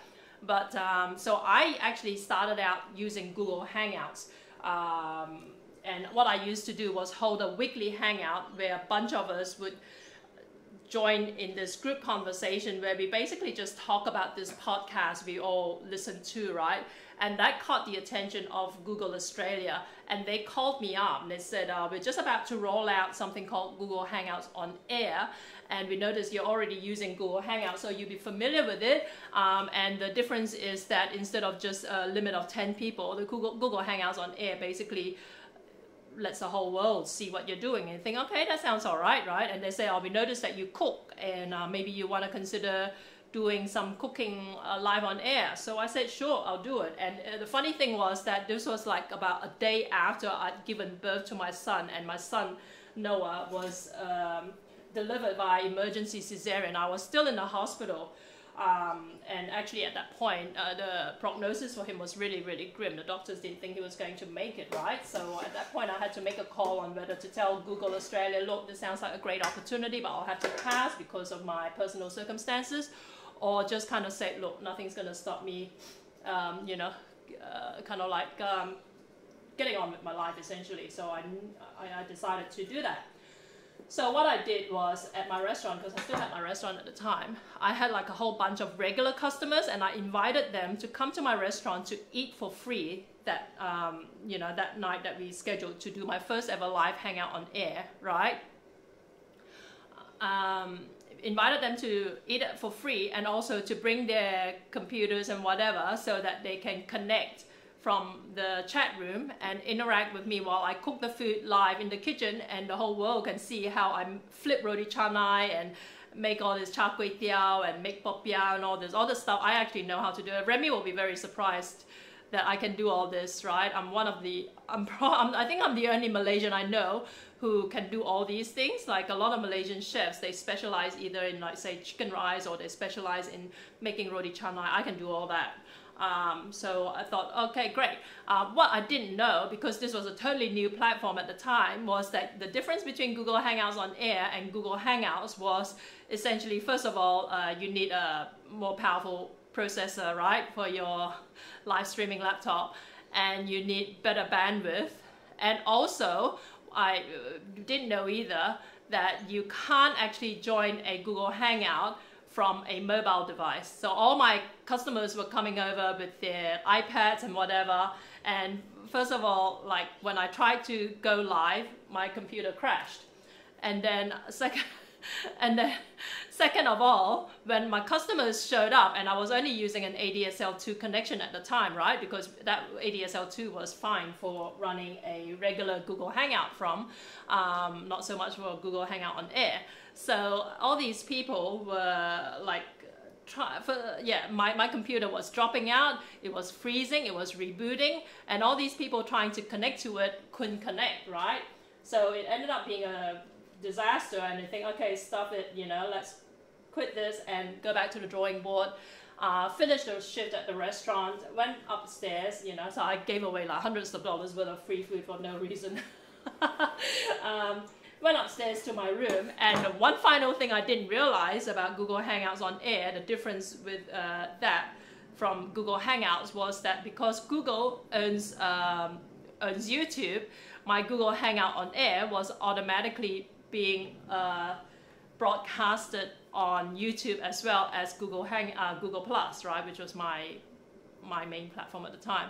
So I didn't realize there were all these people on YouTube watching me live while my computer was freezing up, and I was looking at the screen, what's going on? You know, why is this freezing?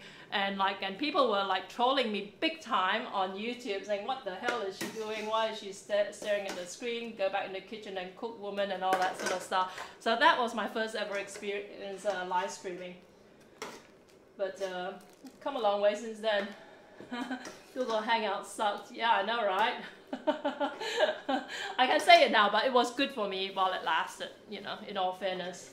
But Google really lost interest. Google suffers from ADD. They start up what seems like a good idea, and when it doesn't really get traction, they kind of like, you know, dump it pretty quickly.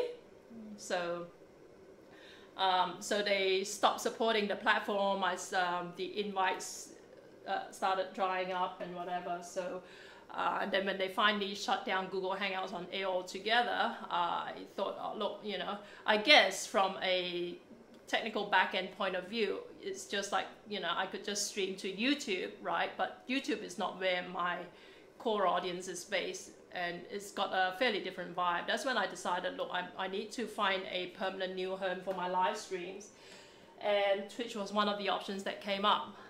And Tesla Blade, hope you and Noah are well. Hey, yes, we are wonderful. Noah's at childcare today, so that's why I can kind of chill out and do this without stressing out about him breaking things.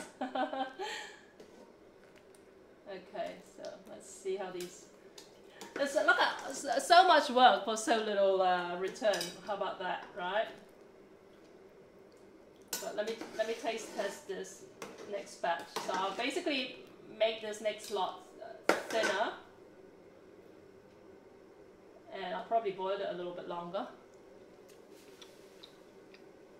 It's still pretty chewy. So whatever you do, don't use strong flour, right? Which is basically what I use. I think that's the culprit. You see me chewing away. It's cooked through, but it's just very chewy. Okay. Stay focused. My mom uses the kuali wok to boil the noodle. I know, like Malaysians use wok for everything, you know. It's quite funny. I'm westernized enough that I kind of like, yeah, use pots, saucepans and all that. But yeah, Malaysians use woks for deep frying, for boiling, for stir frying, and for even cooking the chili paste with like the rempah and all that. I'm cutting this even thinner, okay, so that it's actually kind of like not chewy like chewing gum. It's quite sad.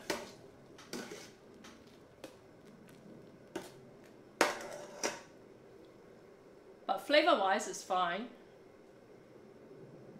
So just, I'll adjust the recipe before I post it on my blog. It's wider so she can cook more. That's true. The thing is though, like I mean, I don't know what kind of wok she uses, but some people use these iron woks. When you use iron woks, I only use my iron wok for stir frying or deep frying. I don't use it for anything that has liquid in it because it can get rusty. And people always talk about seasoning the wok. I never season my wok because, in all honesty, I use it so much because I cook commercially. I use it so much that like just the pure, just by virtue of actually cooking, it turns black within a matter of like a couple of uses anyway. The whole wok just goes black from all the use I get out of it. So it starts out silver, iron silver, right? And we oil the wok. Yeah, you can do that, yeah. Huge pot of soup, pasta sauce. You are so Western. It's better and more even heat distribution. The water doesn't lose as much heat when you add the noodles. Yeah, you're probably right. I don't think I have a silver wok. Okay. My mom uses, my stepmom uses stainless steel woks, right? They're quite heavy base and they're actually silver and they're meant to stay silver. So if you get like any burn scorch marks, you know, you have to scrub it all the way.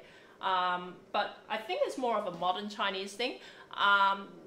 The reason I use iron wok is for the heat transfer. It's very thin and it transfers the heat evenly, and it's good for if you want to, you know, create that what we call wok hay, or the breath of the wok, that kind of like slightly scorched flavor with some of your stir fries. And just to keep in mind though, some foodies in Australia get a little bit carried away with the whole concept, this mystery of the wok breath, right?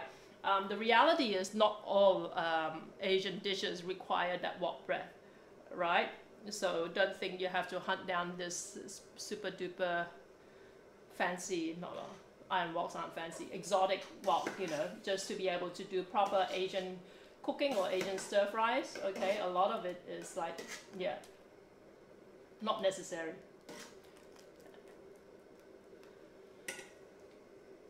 I thought they came out black. No, they come out, when you buy them from the shop, they're actually silver. They're like, yeah, they're silver, and then the more you use it, the blacker it turns. Remy is like how I would be if I never left Malaysia. Oh, she, you know, to be fair, she's lived overseas as well. Remy is like what I would be if I never got into the whole food thing. Because we Malaysians, we like to eat, but like it doesn't necessarily mean that we're like immersed in the whole like culture of like cooking and all that sort of stuff. The hunt for the silver wok begins. If you go to like, well, certainly here in Australia anyway, you go to those Asian grocery stores that are a little bit more well stocked. Usually they have like a shelf or two, or at least you know, maybe even an aisle of like all these Asian like appliances and all that. And you get the silver woks, and they cost anywhere, I think, depending on the size, anywhere between $20 to $40, right? So the ones I get are like this big, and like I said, when I buy them, they're silver in color, like a dull silver color, because they're just iron. And then within a couple of uses, they'll turn pure black. So I've got several of those in my van, in my vehicle. It's not a van; it's a passenger. One of those passenger vehicles. I fold down all the seats. Yeah, what I drive is actually a 15, 16-year-old, might be 17-year-old now. I bought it secondhand, but it's imported from Japan. It's what's called an Elgrand. If anyone is into cars, if you Google Elgrand, Nissan Elgrand, that's what I've got. And it's imported from Japan. And even though when I bought it was like already 15, 16 years old, it only done like about 40,000 kilometers on it, right? Which is only like about less than 30,000 miles. So it shows how little use it's had out of it. And the funny thing was, even though it was made like in like about 2000, 2001, it already has all this fancy gear, because the Japanese, like imported Japanese vehicles are very plush. So it's got all these leather trimmings and all that, so leather trims and all that, right? And also it's got like this fancy, it's got like a TV inside and all that, and it's touch screen. You think like back in 2000, like when, you know, and it talks to you as well. When I get in the car, it says something to me in Japanese, you know. It's very, very cool. I love the Japanese and their love for gadgets and all that. I thought you drive a Ferrari. Oh yeah, only on weekends. Yeah, so, but yeah, the seats, like basically it's a great vehicle if you like camping outdoors, because it folds flat the back folds flat into a bed, and the seats can actually swivel 180 degrees, so you can actually sit across from you know, your co-passengers and all that sort of stuff. Very, very cool vehicle. I love it. But I've totally trashed it now because I use it for my business, and I fold them all down, and I've loaded up with all this like you know, gas bottles and trestle tables and all kinds of stuff that just, yeah, and oily like woks and all that sort of stuff. So it's just not, if ever this whole food thing, like you know, actual physical selling food in real life thing kind of wraps up, right?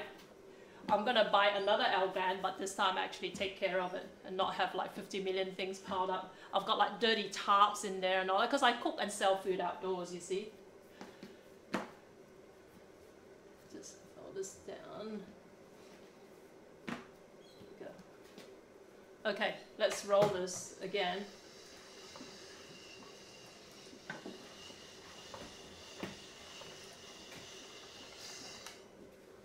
I even actually have a noodle cutter, but it doesn't work properly because every time I feed it through, it just creates the indents, but it doesn't cut them all the way through. It's quite frustrating.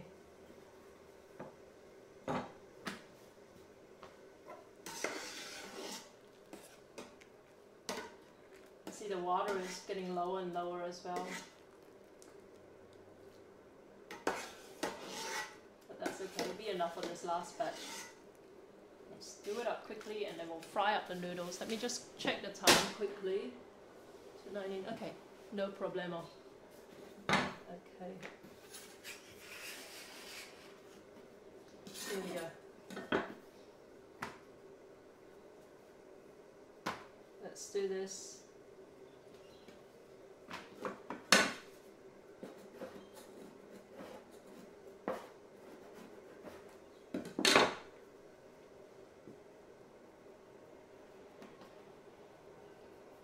Yeah, hopefully I'll get a couple more new subscribers once my emotes are out.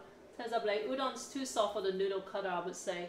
Yeah, you might be right. You know, that might be the reason why my noodles have never turned out properly. I mean, like I said, this is only like the second time in 5 years I've made udon noodles, but the other noodle I make is actually pretty soft as well. I always assume this because my pasta machine is a little bit dodgy, you know, but you might be right. It may be just because it's not designed for Asian noodles.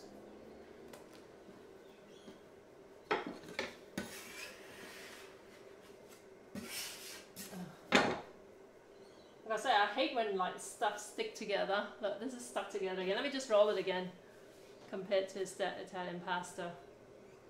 I'm gonna cut this shorter as well. I'm getting bored with this. My mom usually buys Asian noodles unless she's doing the tuan banh mi. Oh, right, you do the banh mi as well, right? Yeah, that's Hakka. That's Hakkas are known for lots of things, but food-wise, it's really the Hokkiens and the Cantonese are more famous for their food than the Hakkas. Well, kind of killed this batch now. Let's try and roll it again. But Hakka, because I'm Hakka Chinese, so Hakkas are, you know, Hakka food is generally more like a rural country food, like comfort food, you know, and also they use a lot of pork, and I don't eat pork. So I've never really gotten into the whole Hakka cooking thing. Hakka cuisine thing.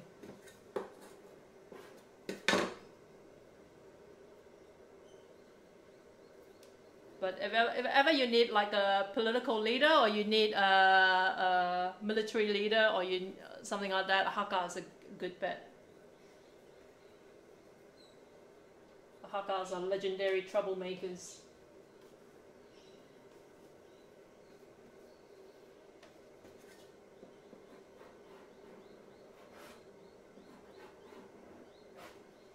And I'm your typical Hakka. Hakka food. You like Hakka food? My mom is Hakka. Ah, right. You should tell your mom about me.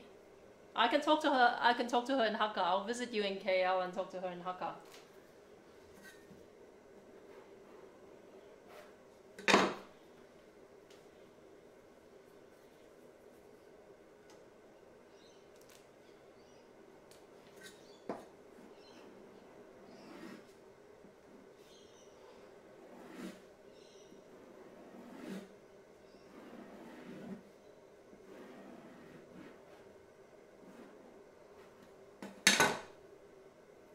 People are watching this and thinking, oh, look, we'll just go out and buy a packet of udon. Legendary troublemakers. Yes, we are, right? You know it.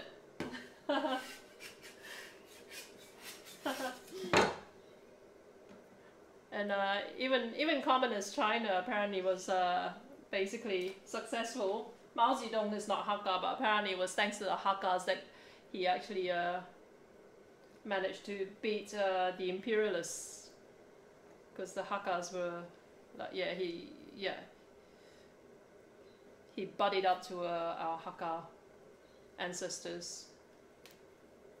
And the Taiping Rebellion is was because of Hakkas. Deng Xiaoping shares my last name.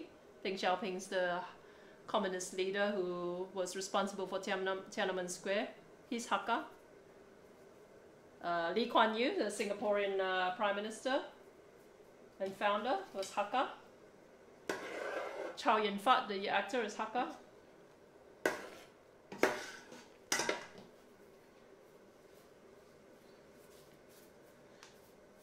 Right after you said Hakka people are troublemakers.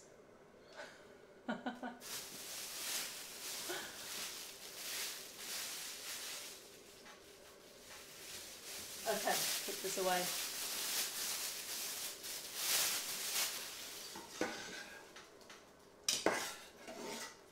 So let's boil this for another minute or so. I'm going to put some of these things away in the meantime, and then we're going to cut up the fish cake, and we're going to start cooking the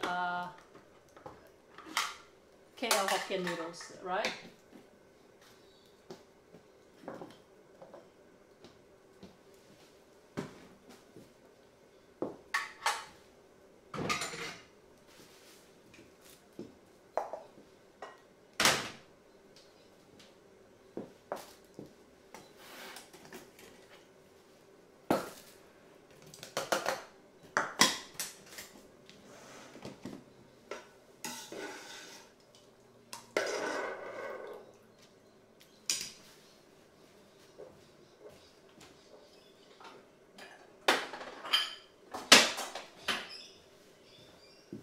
Okay, so this is the second batch. I bet I Cook, I Bake can make better noodles than this. And I Cook, I Bake, I actually haven't forgotten about you. I'm still trying to get in touch with the company with regards to the equipment testing.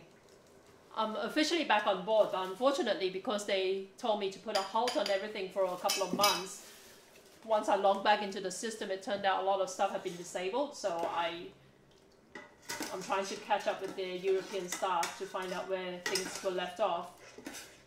But without access to a lot of stuff, they even disabled my email.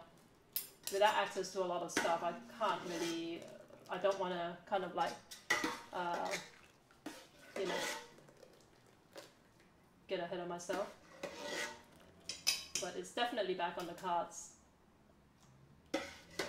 But I work with the staff over in Europe, and the time zones are all different, so it's a bit hard to get a hold of them to line up a meeting to discuss next steps.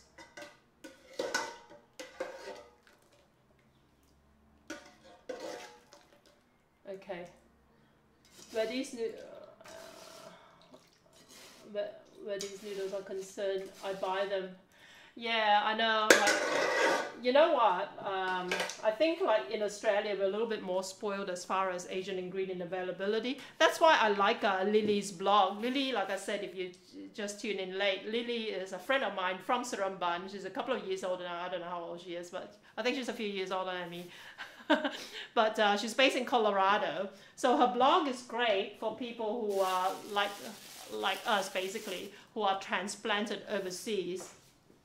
And have trouble trying to find ingredients for some of our favorite dishes, right? So, yeah, no, I really like it. It's not too dissimilar to yours, I Cook, I Bake, except that because she's been around a lot longer, she has a lot more stuff on it. Okay, so udon noodles, right? They look like udon noodles, right? Don't you reckon? Transplanted, yeah, I know. And this feels a lot softer and nicer. Okay, so this is promising. It's very starchy as well, so this is something you got to keep in mind.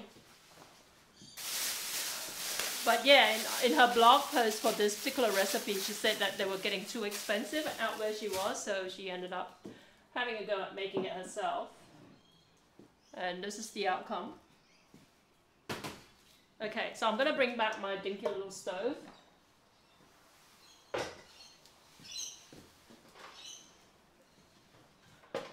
Okay. And I'm going to bring back this wok as well. So this is not an iron wok. This is one of these Korean, whatever it's called. Because Lily is in high altitude, there might be times her flour may need to be adjusted by us here using. Then maybe that's why. You know what? Like I followed her recipe originally, and like it was really dry and crumbly. Like the water stated in the recipe, like was nowhere near enough. And of course, I'm really heavy-handed. I don't kind of like trickle a little bit and try again and trickle. I just kind of like dump another cup of water in it, and then it became obviously like too wet. And then I kind of like started like adjusting it by adding more flour, adding this and that sort of stuff, and this is what I ended up with. And like I said, by my own admission, it's a little bit more chewy than, you know, this last batch might be okay. Yeah, it's still a touch chewy, but it's much better. Okay, so roll it thinner. Use a pasta roller. Perfect. Remy was saying, she was seeing me like hand roll things, and she's saying, why don't you use, if you've got a pasta roller, you should use it. I was thinking, no, I hate those things. Well, mine anyway, because it doesn't work properly, but this time it didn't fail me. Okay, so while this is heating up, it doesn't actually really need to heat up. I forgot about it. But here are the fish cakes we made earlier, right? So we're going to slice this up. You can see this. Okay, so I'm using a floury knife here.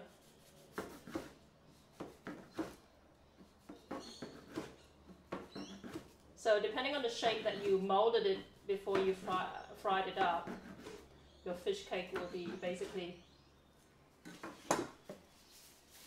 affected by it, if you know what I mean. So these are the fish cake slices, okay? So if you had no idea what I was making before, you do now, okay? Because this should be very familiar with anyone who's eaten anything, especially something soupy, right? Soupy noodle dish or something like that. So this was just made with basa fillets with a little bit basically about 5 to 1 basa fillet to chicken mince ratio. And I added some tapioca starch in it. And some seasoning, which is essentially just pepper and some chicken powder. You can skip the chicken powder and just put a bit of salt. And I actually put half a pinch of sugar in it as well. So there's about a tablespoon of oil in there. Got the fish cakes. Got the prawns, and I was going to throw in some chicken, but I decided not to use it because, yeah, I just decided not to use it. But usually you would have chicken, right? Chicken slices, and you usually would have squid as well, okay? So it's squid cut into like a pineapple shape, so it kind of opens up beautifully, right? And the other thing you will want is some Chinese choy sum, right? Chinese greens here. Just gonna cut this up. And of course, if you're a purist, you would want pork oil, and you want pork lard as well. But because I don't eat pork, I'm skipping all that. I'm not one to actually go I'm not like a one who looks to go healthy and whatever my eating or whatever. But I do use vegetable oil here instead of lard, right? Okay, so oil, there's actually quite a bit of oil here. Let's just take a little bit out.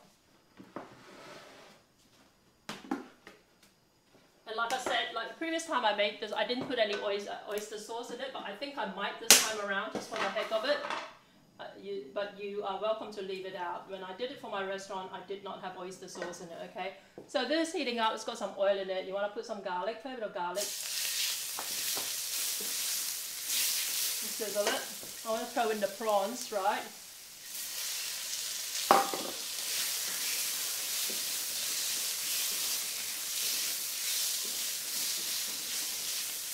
So as a rule of thumb, you want to heat up the wok before you put the oil in, but obviously I skipped it. So do as I say, not as I do, okay? But generally, yeah, you would actually heat up the wok before you put in the oil, and then bring the oil up to heat. Otherwise, your stuff might actually start sticking the way it's sticking a little bit in here now. I'm putting the fish cakes in, okay? And the udon noodles. And like I said before as well, instead of udon noodles, you know, more traditionally you would actually use what we call Hokkien noodles, which are the wheat noodles, or otherwise known as egg noodles, that you can buy at your Asian grocery store. But if you're a transplanted Malaysian like myself, you might find, or your body's going nutty again. Oh, okay, I forgot to turn it off. Hang on.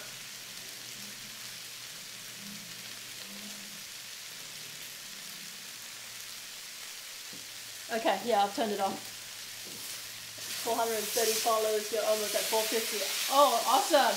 When I hit 500, we're going to have a big giveaway. I don't know what yet, but hopefully someone will come on board with something really decent. Okay, so it's frying up. And as far as the ingredients that go into this, right, like I said, the key feature of this dish is the thick, dark sauce that goes into it, and that's generated from this thing. Oh, you can't see it. Okay, this thing here that's called, variously called thick soy or dark soy, or in this case, cooking caramel, okay? So you can see the darkness there, and you want some soy sauce in here. And by the way, guys, I just bought this the other day in my last broadcast, because other people were asking me about soy sauce before. This one seems, I quite like it, okay? So this is, the brand is Yeo's, Y-E-O. And I grew up knowing Yeo's as essentially a soy drink company. I know, I cook, I bake with. Remember that, Yeo's soy drink. Star Anna, thanks for following. Okay, you want some liquid in here, okay? So I'm going to put in a bit of chicken stock. This is actually chicken concentrate. So it's not even chicken stock. So I'm going to use only a little bit. I'm going to top it up with some water. So let me go run off and grab a bit of water.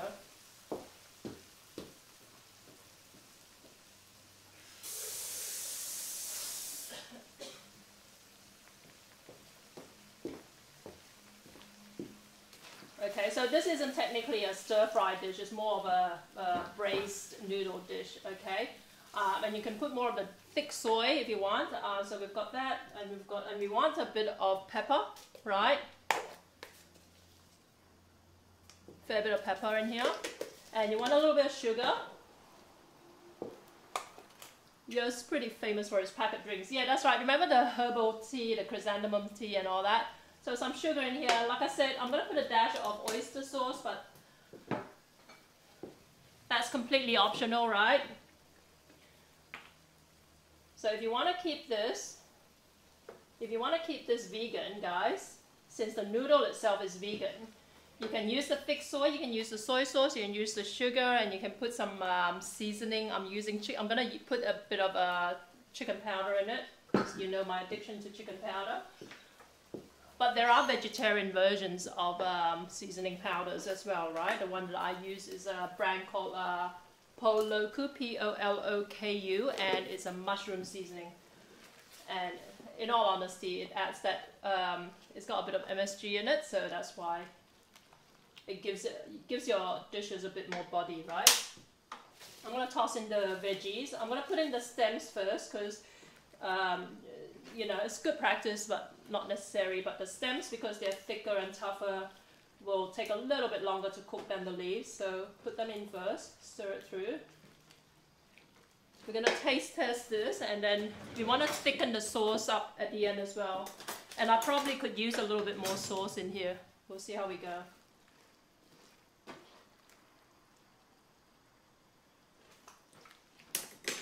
It's very salty, I think, thanks to that Yeo's soy sauce. I got a little bit carried away. So I'm going to add more liquid to this.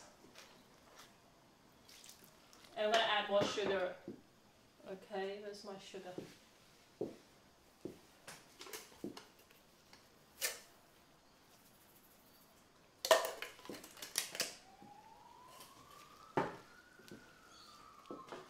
if you want a darker, more intense color, you can add more of this thick soy, which I'm going to do. Because it should look like virtually black, this dish, okay? Generally, I would say like be very, very light-handed with using this because it's very, very thick, okay? And I mentioned before as well that people confuse this with sweet soy sauce or kicap manis, okay? The difference between this and kicap manis is it's not as sweet. Kicap manis literally means sweet soy sauce. Okay, much better. Still a little bit salty. I'm just going to add a bit more water to it. And also this one is thicker and more intensely black, okay? So in goes the greens.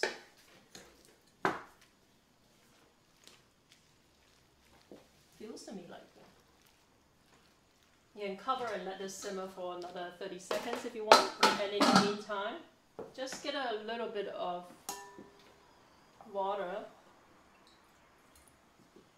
with like about a teaspoon of tapioca starch here, right? In Ipoh we call this noodle dish Thai lok min, means big fat noodles. Oh really? How interesting. We call it KL we just call it Hokkien Mee when we were growing up, because you know it's I know it's famous in KL, but we could get it in Seremban as well, which is not in KL. But yeah, but if you ask for Hokkien Mee, if you go to Singapore, you get something else. Okay, so I just put in the tapioca starch plus water mixture. Okay, and that will just thicken it up very, very quickly. I didn't know you call it something different in Ipoh. How interesting. And if you go to Penang and ask for Hokkien Mee, you'll get something different altogether. And Penang Hokkien Mee is actually, Penang Hokkien Mee is what we call ha min. Ha min, which is the prawn noodle soup. And I'm trying to think what they call the, what we call the kway teow siram. They have something else. I'm confusing myself now. Okay, so this is almost perfect. It tastes to me like it needs a touch more sugar. It's how my memory of this dish. This is like growing up in Malaysia. So I'm putting more sugar in it. Okay, so you can see this. It's a very stewy kind of dish. The sauce is meant to be thick. Okay, turn it off. I'm trying to think, am I missing anything? I think that's it, right? Let's dish this up.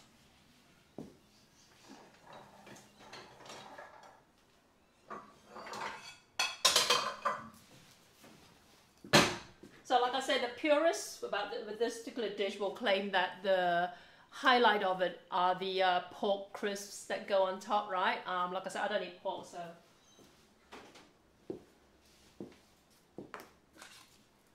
Every time I do this dish, or I do char kway teow, which is one of my specialties, you get the invariable complaint that it's not authentic unless it's got pork lard in it. Edge of night. What Malaysian dishes are healthy and easy to make? What Malaysian dishes are healthy and easy to make? All the fried noodle dishes, right? The soupy noodle dishes are very healthy. So basically, if you've got some chicken stock, you can just boil out some bones and just season it a little bit and serve it with some greens and some noodles, all kinds of noodles, the rice noodles or vermicelli and all that sort of stuff. That's very, very healthy. And that's easy to make. That's what I basically almost like live on, because I've always got so much stock. And then I season it with like, you know, like the prawn paste and all that sort of stuff, which you will have seen me make live on air at least a couple of times. Okay. So this is usually served with a chili paste, a belacan chili, okay, which I'm not going to attempt to make because I don't have chilies on me. So a little bit more sauce here than you might sometimes get, but yeah, very, very simple, right? So the actual, like, once you get the noodles out of the way, but you know, like I said, you can just buy packet noodles and cook this up with it. Healthy Malaysian food. Oh, come on, Remy, it's healthy. Remy is a Malaysian who eats hummus and oat bowls. It's such a travesty to Malaysians living overseas. Okay, right, so you can see this noodle dish. Okay, so this is a KL Hokkien Mee, if you don't have the caramel, the cooking caramel I used earlier, over here, you're not going to be able to achieve this intensity of color, right? But I guess you can use kicap manis, which is the sweet soy sauce, the Indonesian sweet soy sauce, but the flavor is a little bit different. Pickled green chilies is good with this dish too. That is true, right? Yeah, pickled green chilies, and yeah, I remember having the belacan chili with it growing up. And yeah, so essentially this is really the kind of like the key ingredient that you want in this dish. So keep an eye out for it. I'm not getting paid to tout these products, by the way, guys. If I were, I'd tell you. So in Malay it says caramel masakan. In English it says cooking caramel.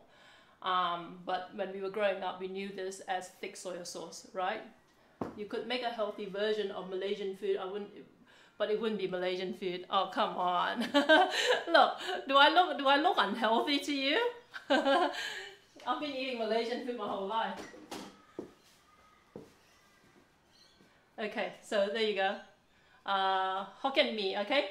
Any questions, just hit me up. Otherwise, I will post the recipes on my blog. I've been slack on my blog, and it's thanks to people like Remy and Kay and all that. Have been keeping me occupied in the chat room. I feel guilty because I've been using this Twitch feature of replaying my past broadcasts, and then, you know, people keep hopping in to say hello, and I feel guilty, and I have to say hello back, and then before you know it, that's like, you know, 6 hours of your life gone. Pork fat, pork meat. That's probably why I'm healthy, you know. It's because I don't eat pork fat and all that. Yeah, I'm Chinese. I don't eat pork, not because of any religious reasons. I just don't like pork, all right?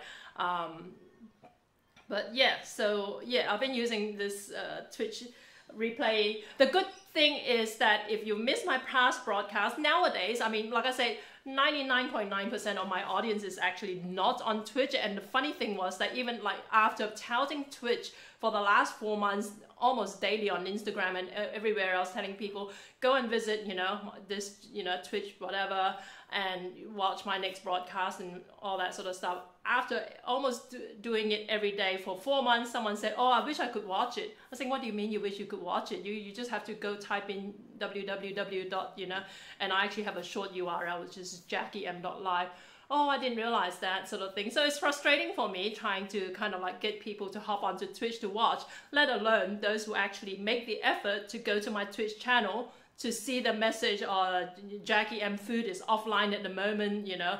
And that is very, very frustrating, I can imagine, which is why I thought I might take advantage of the podcast feature. So it plays my past videos in a loop, sort of thing. So at least people see a little bit of what I get up to. But as far as my live stream schedule at the moment, it is Sydney time, Monday and Friday 12:30, and Wednesday at 5:30 p.m. Right, so I might add some random content here and there because I'm really curious. I'm really interested in talking to people like I Cook, I Bake, and even Remy, if you want to like hop on in the chat or something like that one day with me. Live on air, right? That way we can actually talk about stuff where I'm not actually just kind of like cooking and instructing you on what I'm doing and all that. So we can just talk about food, talk about life in general and all that. So that's the sort of stuff I'd like to play around with, and I'd like to be able to go off site and actually run my Twitch live stream somewhere else, maybe in a restaurant or something like that, and talk to some chefs or whatever. So IRL stream, yeah, IRL stream, that's right. Have you you don't stream at all, do you? But let me know if you've got any suggestions about what you think would be good content. I'd love to consider it. But yeah, as far as cooking, I already cook so much that unless I start getting sponsors for my food, you know. Sure, let me know. I'll try to be there. That'd be awesome. Yeah, I Cook, I Bake, because I think, yeah, I Cook, I Bake, by the way, guys, if you are, yeah, I Cook, I Bake has actually got her own blog, food blog, right? It's, you know, it's not hugely extensive, but it's got some really good recipes in there, and actually some of my stuff that I've done here are actually her suggestions or actually recipes picked up from her blog, the URL for which is icookandibake.blogspot.com. I think that's it, not .au, is it? .com. I'm pretty sure that's it. Yeah, but yeah, so let's talk about this offline. I'm gonna wrap up now, but I look forward to seeing you guys live on Wednesday Sydney time at 5:30 p.m. But in between now and then, you're gonna get these replays of my past broadcasts. So yeah. Anyway, thanks a lot, guys. I'll catch you again. Ciao.